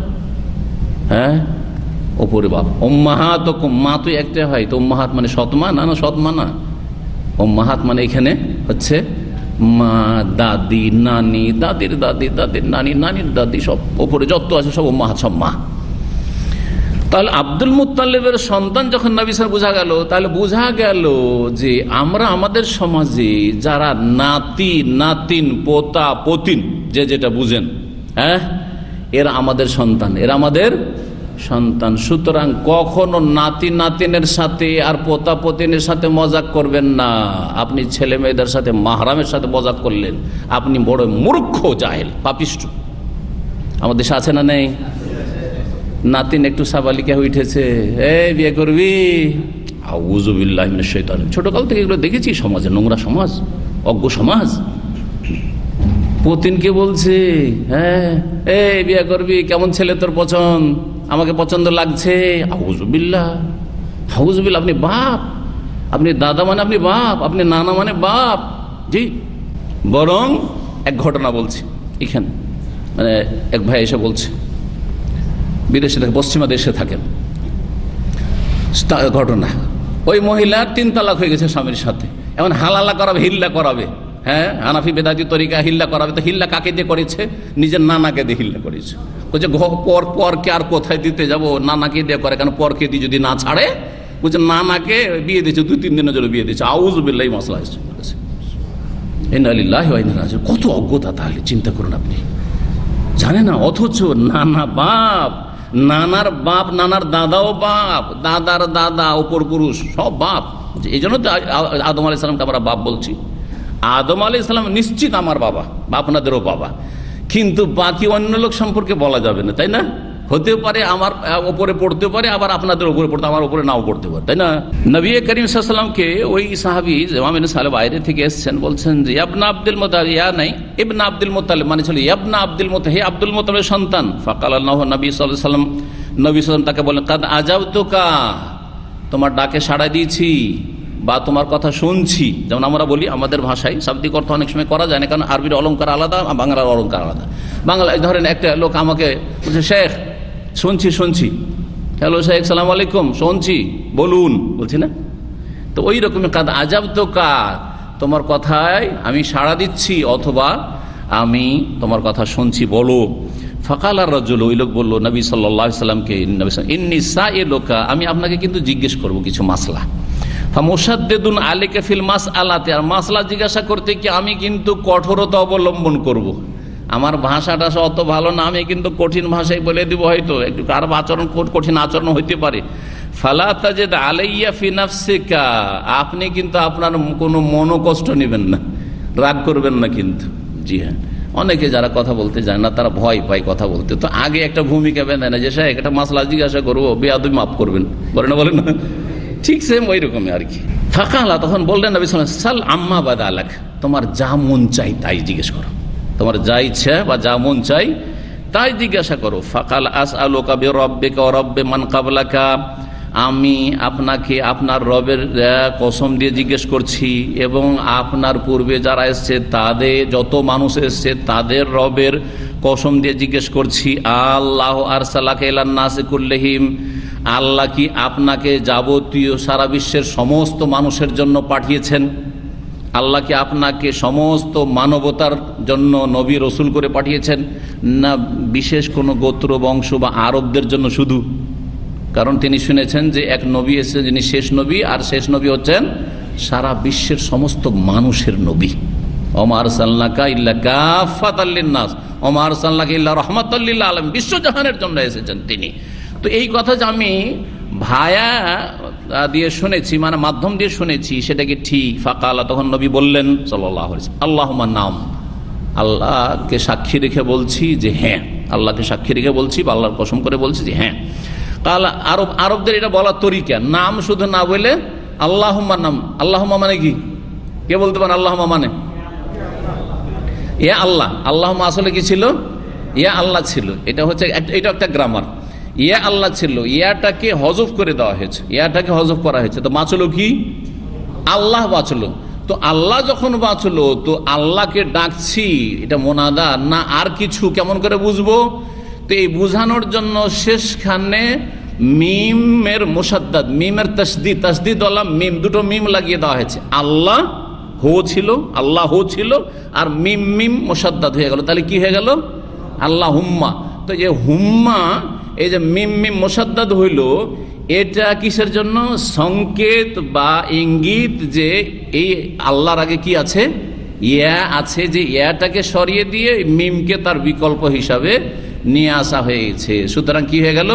আল্লাহুম্মা হয়ে গেল। ইয়া আল্লাহ বলেন আর আল্লাহুম্মা বলেন একই কথা। জি, কোরআনে কারীমের অধিকাংশ দোয়াতে কি আছে বলুন তো দেখি? না, রব্বানা বা রব্বি। রব সবচেয়ে বেশি দোয়া আছে রব্বে হাবলি মিনাস সালিহিন, হ্যাঁ, রব্বে জিদনি ইলমা, বা রব্বানা বহু বচন, রব্বানা যালামনা আনফুসানা, রব্বানা আতিনা ফিদ দুনিয়া হাসানা। আর তারপরে দোয়া আছে আল্লাহুম্মা দিয়ে, আল্লাহুম্মা দিয়ে দোয়া আছে কোরআনে হাদিসে। তাহলে এই দুটো নাম আল্লাহর অত্যন্ত গুরুত্বপূর্ণ, আল্লাহর কাছে চাওয়ার জন্য। অধিকাংশ দোয়াগুলিতে এখন এই দুটো নামই এসছে, হয় আল্লাহ এসছে আর না হলে রব এসছে। সুতরাং এই দুটো নাম এই ক্ষেত্রে গুরুত্বপূর্ণ। যদিও আপনি রহমান বলেও চাইতে পারেন, ফরিদুল্লাহ তো রহমান, রহিম বলেও চাইতে পারেন, গফফার বলেও চাইতে পারেন, অসুবিধা নেই, আল্লাহ যে কোনো নামে চাইতে পারেন।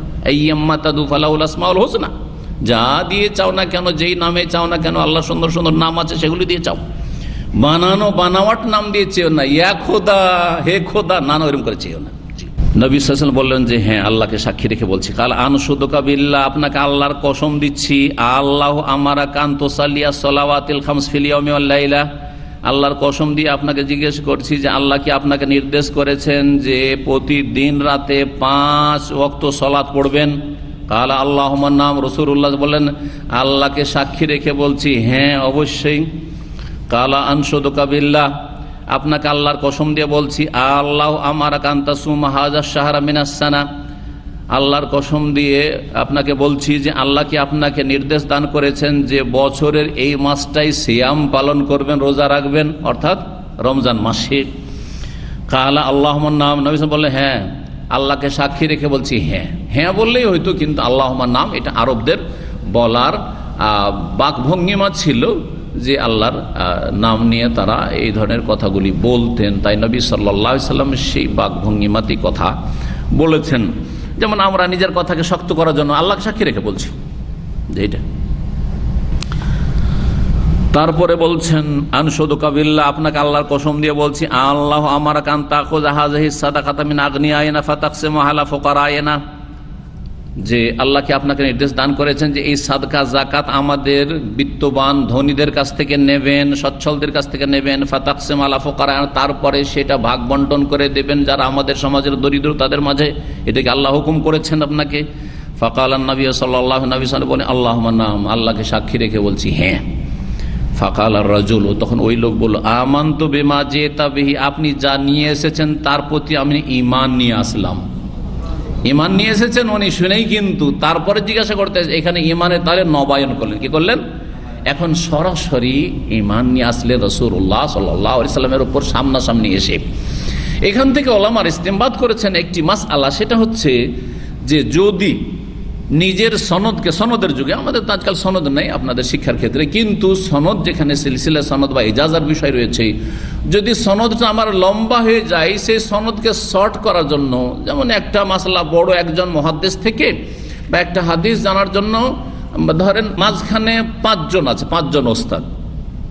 ইমাম বুখারীর অধিকাংশ হাদিসে ধরেন 4 জন 5 জন বা 6 জন করে ওস্তাদ আছে ইমাম বুখারী থেকে নবী সাল্লাল্লাহু আলাইহি ওয়াসাল্লাম পর্যন্ত।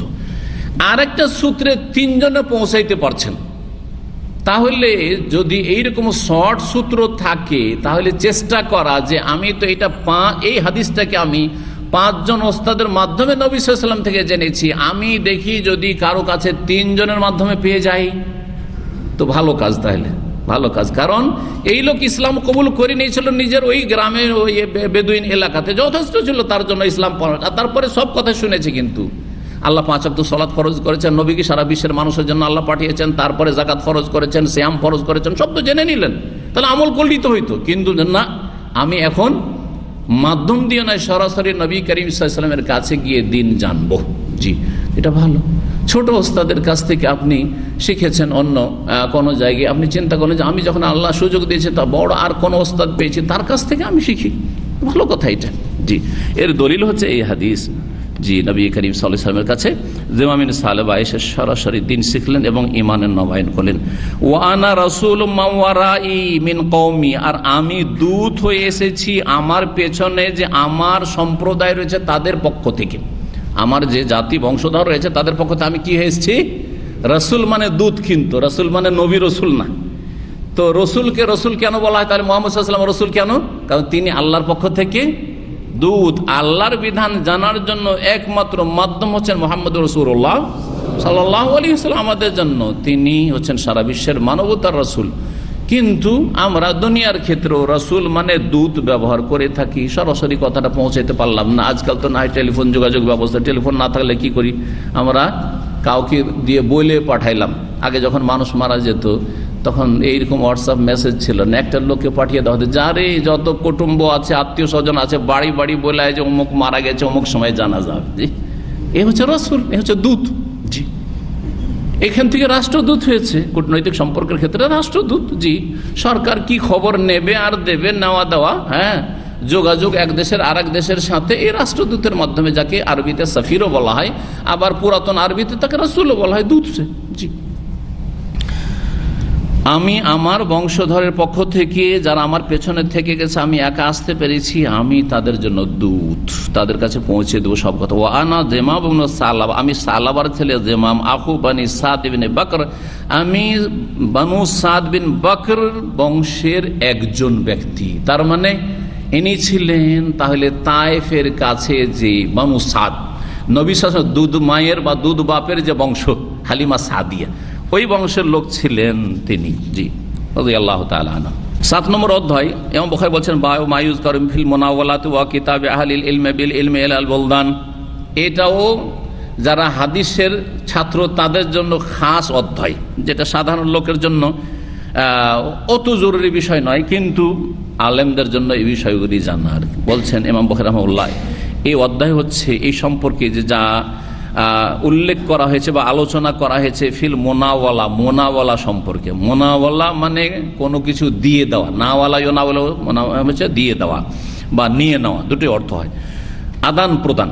ওয়া কিতাব আহলিল ইলমে বিল ইলমে ইলাল বুলদান, আর ওলামাদের এলেম লিখে পাঠানো বিভিন্ন দেশে বা বিভিন্ন শহরে, এটা কেমন? তাহলে এখানে দুটো মাসআলা আসলে, একটা মাসআলা হচ্ছে মোনাওয়ালা, আর একটা হচ্ছে যেটা লিখে পাঠানো, যেটাকে মোকাতাবা বলা হয়, মোনাওয়ালা আর মোকাতাবা। এইভাবে এলেম চর্চা করা বা এলেম পৌঁছানো, এটা কেমন? আর ওইটা ওরা বর্ণনা করা শুরু করলো। মোনাওয়ালা হচ্ছে, তাহলে এগুলো সংজ্ঞা বলি, এখন শাব্দিক অর্থ শুধু বলি, সংজ্ঞা বলি। মোনাওয়ালা হচ্ছে দেওয়া কোনো কিছু। কি দেওয়া? একটা হয়তো পুস্তক আছে, হাদিসের পাণ্ডুলিপি, হাদিসের একটা পুস্তক আছে, ওস্তাদ একজন ছাত্রকে দিয়ে দিল বা একজন লোককে আসলো দিয়ে দিল, আর বলল যে এইতে যে হাদিসগুলি আছে 100 বা 200 বা কিছু হাদিস আছে, এই হাদিসগুলি নিয়ে যাও, আর তুমি আমার থেকে এই হাদিসগুলি যে কোনো জায়গায় বর্ণনা করে ছাত্রদেরকে মুখস্থ করাইতে পারবে, শিখাতে পারবে। এটা হচ্ছে মোনাওয়ালা। গোটা একটা কপি কি করলেন? কপির আদান প্রদান হলো, দিয়ে দিলেন, মোনাওয়ালা। মোকাতাবা, মোকাতাবার সামনে ওই ছাত্র আসেনি কিন্তু নেওয়ার জন্য, সে অন্য শহরে আছে, আমরা দাম্মামে আছি, এখান থেকে একজন মুহাদ্দিস একটা হাদিসের সমষ্টি কিছু হাদিস লিখে বা একটা চিঠিতে কয়েকটা হাদিস লিখে, যেভাবে হোক না কেন, ছোট বড় হোক না কেন, লিখে অন্য শহরে, মক্কা, মদিনায়, তারপরে আপনার রিয়াজ, কাসিম, আর অন্য কোনো কোথাও, শাম, দামেস্ক পাঠিয়ে দিল, মুকাতাবা। আর ওতে লিখে দিয়েছে যে তোমাদেরকে যারা এই কিতাবটি পাবে এবং সংরক্ষিত রাখবে, এখান থেকে তোমরা হাদিস আমার থেকে বর্ণনা করতে পারবে, যে অমুক ওস্তাদ এই হাদিসগুলি আমাদেরকে দিয়েছেন, বর্ণনা করতে পারবে। সেই হাদিসগুলিও সহিহ বা ওস্তাদের সাথে সম্পৃক্ত করতে পারবেন, এই কথা বলছেন। দলিল বলছেন, আনাস রাদিয়াল্লাহু তাআলা আনহু বলছেন, নাসাখা উসমানুল মাসাহিফা, উসমান বিন আফফান আমিরুল মুমিনিন রাদিয়াল্লাহু তাআলা আনহু বিভিন্ন কপি তৈরি করেছিলেন কোরআনুল কারীমের, মুসহাফ। 5টি শহরে 5টি কপি পাঠিয়েছিলেন। যখন গোটা কোরআনে কারীমকে এই বিন্যাসের সাথে, এই তরতিবের সাথে তিনি কি করলেন? একত্রিত করলেন, আর তারপরে তার এক একটা করে কপি তৈরি করলেন। কপি তৈরি করে একটা মদিনায় নিজের কাছে রাখলেন, যেটা থেকে তিনি তেলাওয়াত করতেন। যেই মুসহাফের নাম হচ্ছে মুসহাফুল ইমাম, যারা কারি সাহেব, ভালো কারি, তারা জানে সেই মুসহাফের নাম হচ্ছে মুসহাফুল ইমাম, যেটা উসমান রাদিয়াল্লাহু তাআলার কাছে ছিল, নিজের কাছে রেখেছিলেন। একটি মক্কায় পাঠিয়ে দিলেন, 2, 3 নম্বর একটি পাঠালেন দামেস্কে, একটি পাঠিয়ে দিলেন আপনার কুফাতে, জি, একটি পাঠিয়ে দিলেন মেসরে, এইভাবে আর কি। তো 5টি শহরে 5টি কপি তিনি কি করেছিলেন? পাঠিয়ে দিয়েছিলেন। জি হ্যাঁ, এই যে কোরআন পাঠিয়ে দিলেন মদিনা থেকে লিখে, আর ওই বিভিন্ন শহরের লোকদের কাছে কোরআনের কপি যখন গেল, তখন তারা ওই কোরআন তেলাওয়াত করেছে না করেনি? না বলেছে আমরা কি করে জানবো যে এটা উসমান রাদিয়াল্লাহু তাআলার পক্ষ থেকে এসেছে, আর এটাই বা ঠিক কি করে জানবো, কম বেশি হয়নি? বলেছেন কি?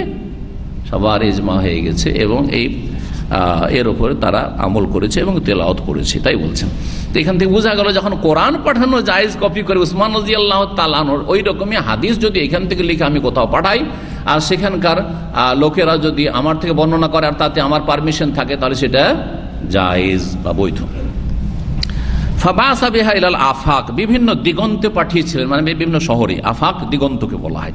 ওরা আব্দুল্লাহ বিন ওমর ওয়া ইয়াহইয়া বিন সাঈদ ওয়া মালিক যালিকা জায়েজান, প্রখ্যাত সাহাবী আব্দুল্লাহ বিন ওমর রাদিয়াল্লাহু আনহুমা, ইয়াহইয়া বিন সাঈদ আল কাত্তান, ইমাম মালিক, তারা এটাকে জায়েজ বলেছেন, অসুবিধা নেই। এক জায়গা থেকে আরেক জায়গা লিখে পাঠানো যায়, মুকাতাবা, আবার দিয়ে দেওয়া যায় কাউকে যে হাদিস বর্ণনা করো। ওয়াহাতাজ্জা বাযু আহলে হিজাজ ফিল মুনাওয়ালা, দলিল কি তাহলে? এটা যে জায়েজের দলিল, বলছেন কিছু হেজাজের মুহাদ্দিস আলেমরা দলিল পেশ করেছেন মুনাওয়ালার ক্ষেত্রে, মানে একটা সমষ্টি দিয়ে দিলাম আর বর্ণনা করতে দিয়ে দিলাম, অথচ পড়ে শোনাইলাম না, কিন্তু হাদিস কিন্তু পড়ে শোনানো হয়নি, আর ও ছাত্রও পড়েনি, হাদিসটা লেখা আছে দিয়ে দিলাম, এটা আমার থেকে রওয়ায়াত করতে পারো। দলিল কি পেশ করেছেন?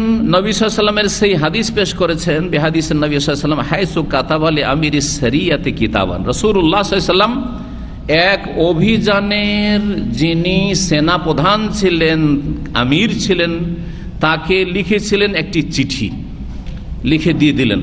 ওয়াকাল, আর বললেন লা তাকরাহু, তুমি এটা পড়বে না এখন খুলে, তোমার নামে চিঠি, কিন্তু তুমি এটা পড়তে পাবে না হাত্তা তাবলুগা মাকানা কাযা, যতক্ষণ পর্যন্ত অমুক জায়গায় না পৌঁছে যাবে।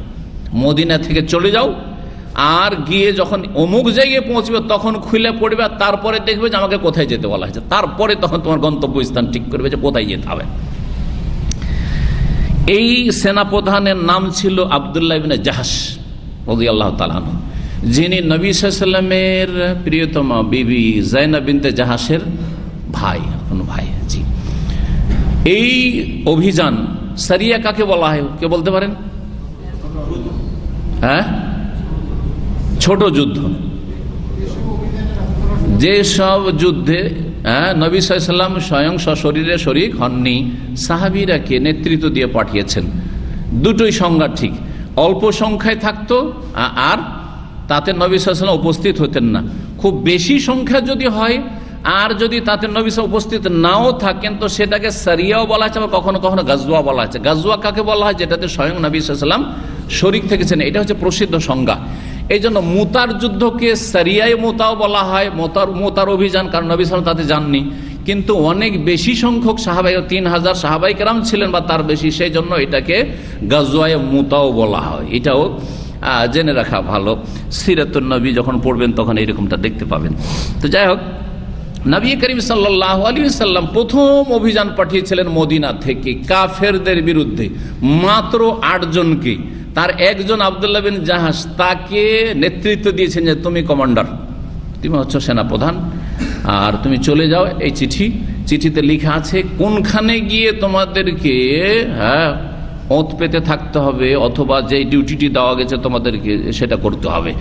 বদর যুদ্ধ হওয়ার 2 মাস আগে রজব মাসে এই ঘটনাটা, 2য় হিজরি রজব মাসে এটা হয়ে থাকে। আর বদর যুদ্ধ কখন হয়েছিল? রমজান মাসে হয়েছিল। বদর যুদ্ধ হয়েছিল রমজান মাসে, রজব, তারপরে শাবান, তারপরে রমজান। জি, এই ছিল প্রথম সারিয়া বা সেনা অভিযান নবী সাল্লাল্লাহু আলাইহি সাল্লামের পক্ষ থেকে।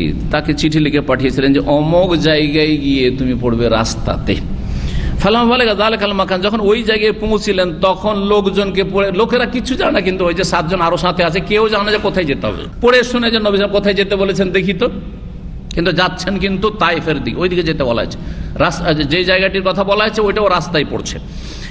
ওখানে যাওয়ার পরে খুলে দেখছেন যে যেতে বলা হয়েছে মক্কা আর তায়েফের মাঝখানে একটি নাখলা নামক জায়গা রয়েছে, ওইখানে যেতে বলা হয়েছে। চলো, এই যে নবী সাল্লাল্লাহু আলাইহি ওয়াসাল্লামের চিঠি খুললাম, তাতে নবী সাল্লাল্লাহু আলাইহি ওয়াসাল্লাম লিখেছেন যে তোমরা নাখলা নামক স্থানে গিয়ে রেডি থাকবে কাফেরদের কে প্রতিহত করার জন্য, অথবা কাফেরদের ক্ষেত্রে যে ডিউটিটা দেওয়া হয়েছিল সেই জন্য। নবী করিম সাল্লাল্লাহু আলাইহি ওয়াসাল্লাম যে নির্দেশ ছিল সেই নির্দেশের কথা বললেন।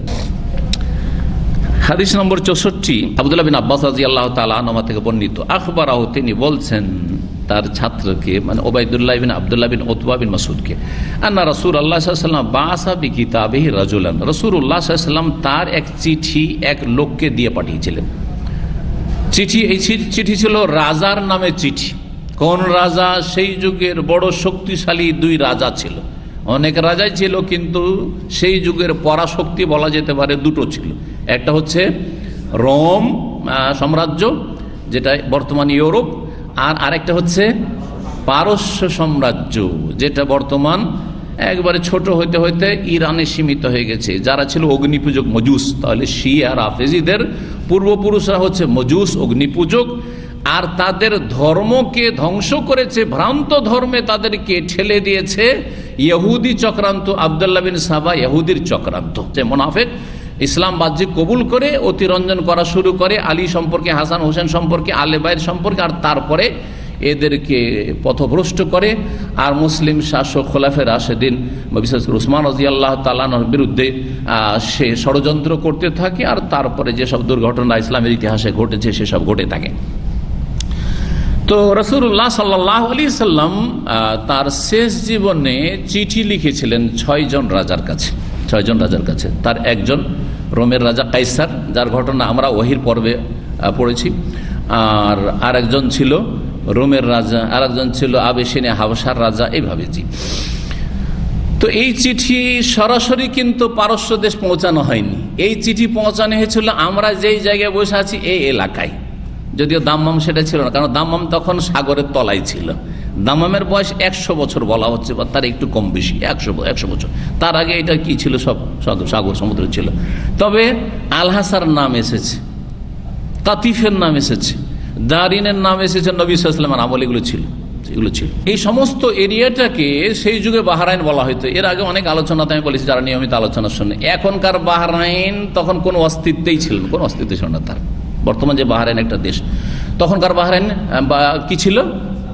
আলহাসা থেকে শুরু করে আপনার এদিকে নারিয়া, গারিয়া, খবজি, এ পর্যন্ত যতগুলি এলাকা আছে, বিশেষ করে এই কাতিফ আর দারিনি বলি, বেশি দূর না গিয়ে এইসব এলাকা, জি, এগুলো ছিল কি বাহরাইন। বাহরাইন কেন বলা হয়? একটা মজার কথা। বাহরাইন কেন বলা হয়? দুটো সাগর আছে এখানে। বাহরাইন মানে 2 সাগর। জি হ্যাঁ, সুবহানাল্লাহ। আজকে জুমা মসজিদে যাচ্ছি, গাড়িতে বসে আছি, তো আমার ছোট ছেলে 4 নম্বর, যেটা আব্দুল মজিদ, এ বাহরাইনের কথা কি কথায় বাহরাইনের কথা চলে এসেছে। আব্বু, বাহরাইনকে বাহরাইন কেন বলা হয়? তো মাদ্রাসায় পড়ে, আরবি ক্লাস 5-এ। তো বাহরাইন তো তাসনিয়া, 2টো সাগর, তো বাহরাইনকে বাহরাইন কেন বলা হয়? ওয়াল্লাহি আমার একবার পড়েছিলাম, ভুলে গেছিলাম। তো আমি চিন্তা করলাম যে না, ছেলে হইলেও আন্দাজি গুলি মারা জায়েজ নয় আমার জন্য। সুতরাং বললাম যে বাবা, আমি অনেকদিন আগে পড়েছি, তবে আমি এটাকে ভালো করে দেখে তোমাকে পরে জানাবো। সেটা অবশ্য কাজবশত মনে হয় বাসায় চলে গেছে, কিন্তু আপনাদেরকে এই ওসিলাতে আপনাদের এই নলেজটা বাড়বে, শিখাবেন। আমি প্রথম আমার অফিসে এসে জুমার খুতবার অনুবাদ শেষ করে এসে প্রথম আমি এটাকে সন্ধান দিলাম, সার্চ। তারপরে আলহামদুলিল্লাহ সেটা উদ্ঘাটন করলাম, আর এলেমটা নবায়ন করলাম। একসময় পড়েছিলাম, কত যে স্মৃতিতে আসে আর ভুলে যায় আমরা। না হলে এলেমের পাহাড় হয়তো হয়ে যেতে পারতাম, তাই না? কত যে পড়াশোনা করেছি, কিন্তু মনে কমই থাকে। এই কমের মধ্যে আলহামদুলিল্লাহ যেন বরকত দান করেন। তো বাহরাইনে যা পড়লাম এখন নতুন করে, আর ওইটা আগের পুরাতন নলেজ ছিল, যেটা নবায়ন, সেটা শোনাই আপনাদেরকে মজার কথা। বাহার 1 সাগর, আর বাহরাইন মানে 2 সাগর। তো এই এলাকায় যে আসলে লোনা পানি, সাগর মানে কি লোনা পানি, এই লোনা পানির মাঝেই সেই যুগে কিছু এলাকা ছিল যেখানে মিষ্টি পানি ছিল, মিষ্টি পানি ছিল। তাহলে একটা সাগর হচ্ছে মিষ্টি পানির সাগর, আর এটা হচ্ছে লোনা পানির সাগর। হ্যাঁ, আর সেটা সাগরের আকার ছিল না, সাগর মানে তো লোনা পানি, কিন্তু সেটা ছিল কি বেশ কিছু ঝর্ণার আকারে, ফোয়ারা, ঝর্ণার মতো পানি বেরোচ্ছে, আর সেখান থেকে মিষ্টি পানি বেরোচ্ছে, অথচ সাগর এরিয়াতে চারিদিকে লোনা পানি, ওর মাঝখানে কোনো দ্বীপ আছে, দ্বীপ থেকে কি বেরোচ্ছে? মিষ্টি পানি বেরোচ্ছে। মানুষরা যখন পানিপথে এই আপনার এই যে খালিজ বা গালফ, যে আপনার এই যে উপসাগর যার পাশে আমরা বসে আছি এখানে দামামে, এখান দিয়ে সফর করতে, তখন ওই মিষ্টি পানি তারা জানতো যে অমুক জায়গায় মিষ্টি পানি পাওয়া যায়, পানীয় বা সুপেয় পানি পাওয়া যায়। তো এখান থেকে তাহলে নাম কি হলো, তার নামকরণ বাহরাইন। একটা হচ্ছে মিষ্টি পানি, আর একটা হচ্ছে লোনা পানি, এই জন্য বাহরাইনের নাম বাহরাইন হয়েছে। জি, যে বর্তমান বাহরাইন, সে বাহরাইনের 33টি দ্বীপ আছে, যে দ্বীপগুলি বাহরাইনের। আর পুরাতন বাহরাইন যেটা বললাম আপনাদেরকে, তো পুরাতন বাহরাইনেই নবী করিম সাল্লাল্লাহু আলাইহি সাল্লাম চিঠি পাঠিয়েছিলেন। কার কাছে পাঠানোর জন্য? পারস্য দেশের মহারাজার কাছে চিঠি পৌঁছানোর জন্য। কিন্তু ডাইরেক্ট যাওয়ার ব্যবস্থা ছিল না, বা পৌঁছানোর ব্যবস্থা ছিল না। সেই জন্য ইরানের পক্ষ থেকে বা পারস্য সাম্রাজ্যের পক্ষ থেকে যে এই এলাকা তাদের দখলে ছিল, কিন্তু এই এলাকা সেই সময় 1400 বছর আগে তাদের দখলে ছিল, পারস্য সাম্রাজ্যের দখলে ছিল। সুতরাং তাদের পক্ষ থেকে এখানে তাদের একজন কি থাকতো, গভর্নর, বা বলতে পারেন যে চিফ মিনিস্টার, মুখ্যমন্ত্রী, বা একজন প্রধান এই এলাকার ছিল, রাষ্ট্রপ্রধান। তো চিঠি নিয়ে আসলেন যেই সাহাবী, তার নাম ছিল আব্দুল্লাহ বিন হুযাফা সাহমি। তার নাম ছিল আব্দুল্লাহ বিন হুযাফা সাহমি। তিনি চিঠি নিয়ে আসলেন। নিয়ে আসার পরে কাকে দেন? আমারাহু আইয়াদহু ইলা আজিমিল বাহরাইন। রাসূলুল্লাহ বলে দিয়েছেন যে তোমাকে ওই পারস্য সাম্রাজ্যে একবারে যেতে হবে না, তুমি নিয়ে গিয়ে বাহরাইনের যিনি প্রধান আছেন, রাষ্ট্রপ্রধান, তার কাছে দিয়ে দিবে, যার নাম ছিল মুনজির বিন সাউই আল আবাদি। এই নাম এই কাফের নেতার কাছে, যে এই এলাকার মুখ্যমন্ত্রী বা গভর্নর ছিল, তার কাছে পৌঁছে দেওয়া হইল। ফালাম্মা কারাহু, চিঠিটা যখন পড়লো, মাজ্জাকাহু, তখন চিঠিটাকে ছিঁড়ে ফেলে দিল রাগে। ওর চিঠিকে, এই রে কত সাহস রে, হ্যাঁ কত সাহস এই মোহাম্মদের, আমাদেরকে এই চিঠি পাঠাচ্ছে, আসলিম তাসলাম, ইসলাম কবুল করো, শান্তিতে থাকবে, আর না ইসলাম কবুল করলে তোমাকে সমস্ত পাপের বোঝা উঠাইতে হবে। যেটা সংক্ষেপে যে বিষয়বস্তুটি ছিল, এই বিষয়বস্তু আপনাদের সামনে উল্লেখ করলাম। রাগে চিঠি ফেলে দিল। সাইদ বিন মুসাইব রহমতুল্লাহ আলাই বর্ণনা করেছেন যে যখন চিঠিটা ছিঁড়ে ফেলে দেওয়ার খবর রাসূলুল্লাহ সাল্লাল্লাহু আলাইহি ওয়াসাল্লামের কাছে পৌঁছলো যে এই চিঠি ছিঁড়ে ফেলে দেওয়া হয়েছে, রাজা চিঠি ছিঁড়ে ফেলে দিয়েছে। চিঠি কিন্তু পৌঁছানো হয়েছিল, ইরানের রাজার কাছে পৌঁছানো হয়েছিল। এখানে সংক্ষেপ করে দিয়েছে হাদিসটাই। এখান থেকে, এই বাহরাইন থেকে, বর্তমান বাহরাইন যে এলাকা আছে, এখান থেকে আল-হাসা অথবা কাতিফ যখন ছিল, সেখান থেকে কিন্তু এখানকার যে রাষ্ট্রপ্রধান বা সে গভর্নর পৌঁছিয়েছিল একেবারে ইরানের রাজধানীতে বা পারস্যের রাজধানীতে। সেখানে যখন চিঠিটা পৌঁছিল দরবারে, তখন চিঠিটাকে সাথে সাথে ছিঁড়ে ফেলে দিয়েছিল। দূত ছিল, দূতের অবমাননা করেছিল, অপদস্থ করেছিল। নবী করিম সাল্লাল্লাহু আলাইহি ওয়াসাল্লামের কাছে যখন এই সংবাদ পৌঁছিল, তখন নবী সাল্লাল্লাহু আলাইহি ওয়াসাল্লাম বললেন, মাজ্জাকাল্লাহু মুলকাহু, আল্লাহ যেন তার দেশকে, রাজত্বকে ছিন্ন ভিন্ন করে দেন, টুকরো টুকরো করে দেন। অন্য রিওয়ায়াত হচ্ছে আল্লাহ মসজিদ কুল্লা মুমাজ্জাক বা আল্লাহ মসজিদ কুল্লা মুমাজ্জাক, বিভিন্ন ভাষা দিয়ে এসেছে রিওয়ায়াতগুলি। তো ওই লোক যখন পড়লো রাজা, তারপরে কি করেছিল, ছিঁড়ে ফেলেছিল। ফাদা আলাইহিম রাসূলুল্লাহ সাল্লাল্লাহু আলাইহি ওয়াসাল্লাম ওদেরকে বদদুয়া দিয়েছিলেন কি, আইয়ুমাজ্জাকু কুল্লা মুমাজ্জাক, আল্লাহ তাদেরকে পুরোপুরি ছিন্ন ভিন্ন করে দিও, টুকরো টুকরো করে দিও। পারস্য সাম্রাজ্যকে তুমি টুকরো টুকরো ছিন্ন ভিন্ন করে দিও। ব্যাস একটি দোয়া। দেখেন আমরা ঘন্টার পর ঘন্টা দোয়া করছি, কিন্তু দোয়া কবুল হচ্ছে না, তাই না? অনেক সময় বুঝতে পারেন না দোয়াই কেন কবুল হয় না। আর রাসূলুল্লাহ সাল্লাল্লাহু আলাইহি ওয়াসাল্লাম 2-3টা শব্দ দিয়ে দোয়া করেছেন কি, হ্যাঁ, আল্লাহুম্মা মাজ্জিকহু কুল্লা মুমাজ্জাক বা মাজ্জাকাল্লাহু মুলকাহু, বাস, জি, দোয়া করছেন, ছোট ছোট দোয়া। মুসা আলাইহিস সালাম 7 দিন অনাহারে ফেরাউনের কবল থেকে যুবক মানুষ জান বাঁচিয়ে পালিয়েছেন, মাদিয়ানে নামলেন। নামার পরে ওখানে গিয়ে ক্ষুধাও লেগেছে, উপকার করে দিলেন, কিন্তু ভিক্ষা চাইলেন না যে ক্ষুধা লেগেছে কিছু খাবার দাবার বাড়ি থেকে পাঠিয়ে দিও, মেয়েগুলোকে বললেন না। ফালাম্মা তাওয়াল্লা ইলা জিল্লে, ছায়াতে ক্লান্ত অবস্থায় অনাহারে 7 দিনের না খেয়ে আবার মেহনতের কাজ করা, বালতি দিয়ে পানি উঠানো, আর তারপরে ছায়াতে এসে গাছের বলছে রব্বে ইন্নী লিমা আনজালতা ইলাইয়া মিন খাইরিন ফাকির। একটি দোয়া, ছোট্ট, কত ছোট দোয়া, রব্বে ইন্নী লিমা আনজালতা ইলাইয়া মিন খাইরিন ফাকির, আল্লাহ আমার জন্য যে রুজি তুমি দুনিয়াতে নাজিল করেছো সেটার আজকে আমি মুখাপেক্ষী হয়েছি, দরকার পড়েছে আমার, আল্লাহ রুজি আমার কাছে নেই, দরকার পড়েছে, দাও, লাগবে। আল্লাহ অনাহারে আছে, কিছুই বলেননি, কিন্তু রব্বে ইন্নী লিমা আনজালতা ইলাইয়া, সাথে সাথে মেয়ে দুটো যাচ্ছে বাবাকে, আর তারপরে এদের গুণাগুণ বর্ণনা করছে, যাও ছেলেটাকে ডেকে নিয়ে আসো। ছেলেকে নিয়ে যাচ্ছে, থাকার ব্যবস্থা হইলো, খাওয়ার ব্যবস্থা হইলো, যুবক মানুষ বিয়ের ব্যবস্থা হইলো, সব কিছুর ব্যবস্থা হয়ে গেল। লা তাখাফ নাজাউতা মিনাল কওমি যালিম, কোনো চিন্তা নেই, জালেম থেকে বেঁচে গেছো তুমি। আর এইখানে ওই জালেম ফেরাউনের হাত পৌঁছিবে না। লা তাখাফ নাজাউতা মিনাল কওমি যালিম। চিন্তা করেছেন আপনি কেন আমাদের দোয়া কবুল হচ্ছে না? এত জুলম অত্যাচার হচ্ছে চীনে, এত জুলম অত্যাচার হচ্ছে ভারতে, এত জুলম অত্যাচার হচ্ছে ফিলিস্তিনে, এত জুলম অত্যাচার সারা বিশ্বে মুসলিমদের ওপর হচ্ছে, কেন দোয়া কবুল হচ্ছে না? এত কুনুতে নাজেলা করছেন, এত কেন দোয়া কবুল হচ্ছে না?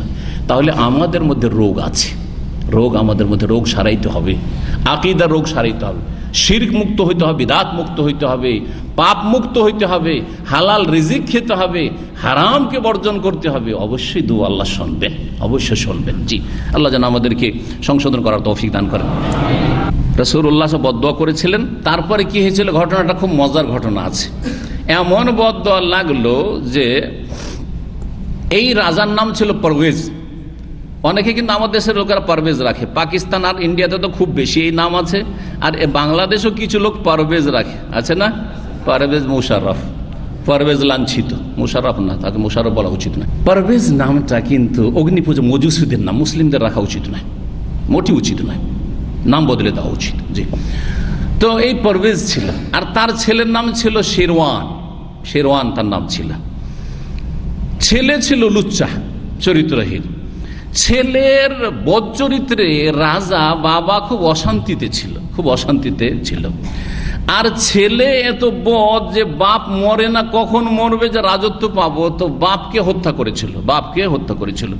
বাপকে যখন হত্যা করেছিল সেই সময় আহত অবস্থায় ছিল। আমাকে মারলি তুই এরকম করে, তো ঠিক আছে তোকেও মারার ব্যবস্থা করছি। মর অবস্থায় ওই সময় ওর বড় বড় রাজাদের তো ওষুধ পানির ব্যবস্থা থাকে, তো তার বিশাল ফার্মেসি, নিজের রাজার রাজদরবারের ফার্মেসি, সেই ফার্মেসিতে অনেক রকমের ওষুধ রাখা আছে। সেই ওষুধগুলির মধ্যে একটি বোতলে বিষ মিশিয়ে দিয়ে তার উপরে লেবেল লাগিয়ে দিল রাজা, বা লাগিয়ে দেওয়ার ব্যবস্থা করলো। তাতে লিখে দিল যে দাওয়াউন মুকাউয়িল লিল জিমা, এই এমন ওষুধ যেটা সহবাসে শক্তি যোগান দেবে, সহবাস করার এনার্জি, ক্ষমতা এতে পয়দা হবে। লিখে দিল, লেবেল লাগিয়ে দিল। ব্যাটা তো লুচ্চা, যখন ঢুকবে আমি তো মরেই যাবার, বাঁচবো না শেষ অবস্থায়, যখন ঢুকবে আর ঢক ঢক করে খাবে, সাথে সাথে ও মরবে, আমি মরলাম তো ওকে মেরে যাব। আর তারপরে ঠিকই বাপ মরে গেল, রাজা হইলো, ঢুকলো, দেখি বাপের কি ওষুধ পানি আছে, দেখছে লেখা আছে, আরে আমার তো দিনে কয়েকটা করে লাগে, শত লাইন ধরে আছে আমার। লুচ্চা দেখছে দাওয়াউন মুকাউয়িল লিল জিমা, কাজ হয়ে গেছে, সাথে সাথে সিংহাসনে বসার আগে ঢক ঢক করে পান করেছে। লুচ্চামি করবে সেই জন্য, সাথে সাথে শেষ, অশেষ, বাপও শেষ, বেটাও শেষ। বাপের হাতে বেটা খুন, বেটার হাতে বাপ খুন, দুইজনে শেষ। তারপরে বাঁচলো একজন মহিলা, ওর মেয়ে ছিল, আর ছেলে সন্তান নেই। তখন ওই রানী পারস্য দেশের রাজত্বে ক্ষমতায় বসলো।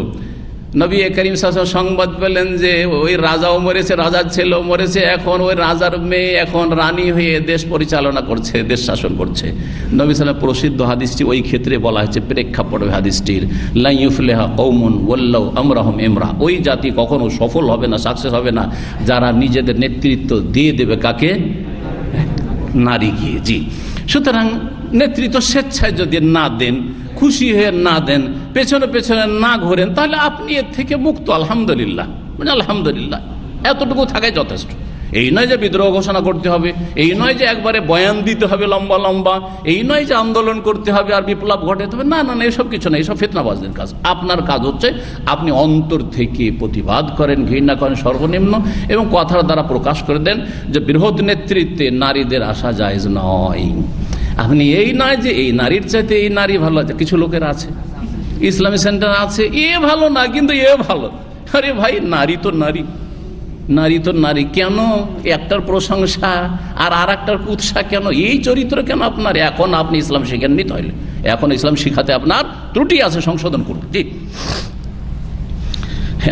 কিছু ইসলামপন্থী আছে, ওরা দেখলো এই নারীর সাথে পোষাইল না, একসময় পোষিয়েছিল, একসময় পোষায়নি, এর সাথে যখন হটাইতে হয়েছিল তখন পোষিয়েছিল একসময় ওই নারীর সাথে, যখন এর সাথে পোষালো আর এক নারীর পিছন ধরলো।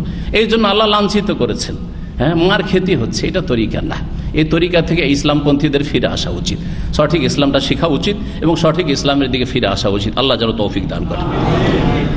তো কথা লম্বা হয়ে যাচ্ছে, একটি হাদিস আর আছে, শেষ করে নেওয়া ভালো হবে সংক্ষেপে। সেটা হচ্ছে আনাস রাদিয়াল্লাহু তাআলা বর্ণিত হাদিস নম্বর 65। কাতাবান নবী কিতাবান, নবী সাল্লাল্লাহু আলাইহি ওয়াসাল্লাম একটা চিঠি লিখলেন, আরেকবার আরাদা আন ইয়াকতুবা, চিঠি লিখতে চাইলেন। তখন তাকে বলা হলো যে আপনি যে চিঠি লিখছেন রাজা বাদশাদেরকে পাঠানোর জন্য, ওরা কিন্তু বিনা সিলে, বিনা স্ট্যাম্পে চিঠি নেই না। দুনিয়ার নীতি হচ্ছে যে বিনা স্ট্যাম্প, যদি মোহর না থাকে, সিল মোহর না থাকে, তো চিঠি গ্রহণ তারা করবে না বা গুরুত্ব দেবে না। এখনো একটা চিঠির গুরুত্বের জন্য কয়টি জিনিসের প্রয়োজন? কয়টি জিনিসের প্রয়োজন? সুবহানাল্লাহ, দুনিয়ায় জানছেন না মনে হয়েছে? দুইটা। মাশাআল্লাহ হাসান, দুইটা কি?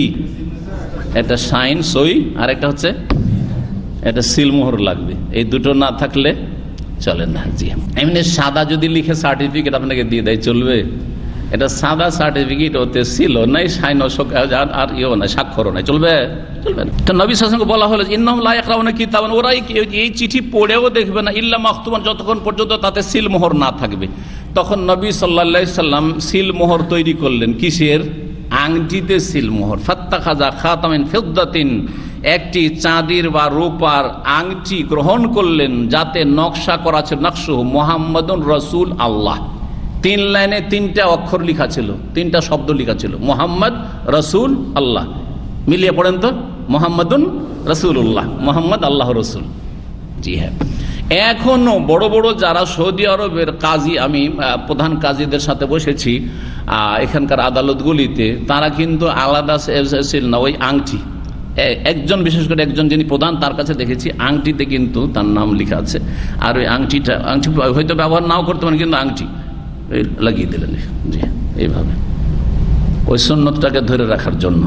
আর এমনিও ইসলাম রাখা যেতে পারে, কোনো অসুবিধা নেই। নবী সাল্লাল্লাহু আলাইহি ওয়াসাল্লামের এইরকম নকশা করা ছিল। তা পুরুষদের জন্য একটি চাঁদের আংটি জায়েজ, প্রয়োজন থাক আর নাই থাক, সিলমোহর থাক আর নাই থাক, এমনি থাক, হ্যাঁ, তাতে পাথর লাগানো থাক জায়েজ, কিন্তু স্বর্ণের আংটি পুরুষের জন্য হারাম। আমার দেশের মূর্খ লোকেরা কি বলে, বাইরে গিয়ে কোথায় যদি মরে যায় তো তার জানাজা কাফনের ব্যবস্থা কি করে হবে, সেই জন্য একটা স্বর্ণের নাকি আংটি চলবে। এটা মূর্খদের ফতোয়া। রাওয়াহু মুসলিমুন, কোন জাহেল মুসলিমে বর্ণনা করেছে, কোন জাহেল মূর্খ মুসলিমে বর্ণনা করেছে এই ফতোয়া। আল্লাহ যেন হেফাজত করেন। জাযাকুমুল্লাহ খাইরান। এই হাদিসগুলি থেকে কি বোঝা গেল যে নবী সাল্লাল্লাহু আলাইহি ওয়াসাল্লাম যখন চিঠি পাঠাইতেন, আর চিঠিতে ইসলামের দাওয়াত ছিল, তাহলে কেউ যদি হাদিস লিখে পাঠায় আর সেটা যদি অনুমতি দেয় যে এটা আমার পক্ষ থেকে বর্ণনা করতে পারো, তাহলে কোনো অসুবিধা নেই। এ হচ্ছে দলিল। বারাকাল্লাহু ফিকুম। এখানে আমাদের আলোচনা শেষ করছি। জাযাকুমুল্লাহ খাইর। সুবহান রাব্বিকা রাব্বিল ইজ্জাতি আম্মা ইয়াসিফুন ওয়া সালামু আলাল মুরসালিন। আলহামদুলিল্লাহি।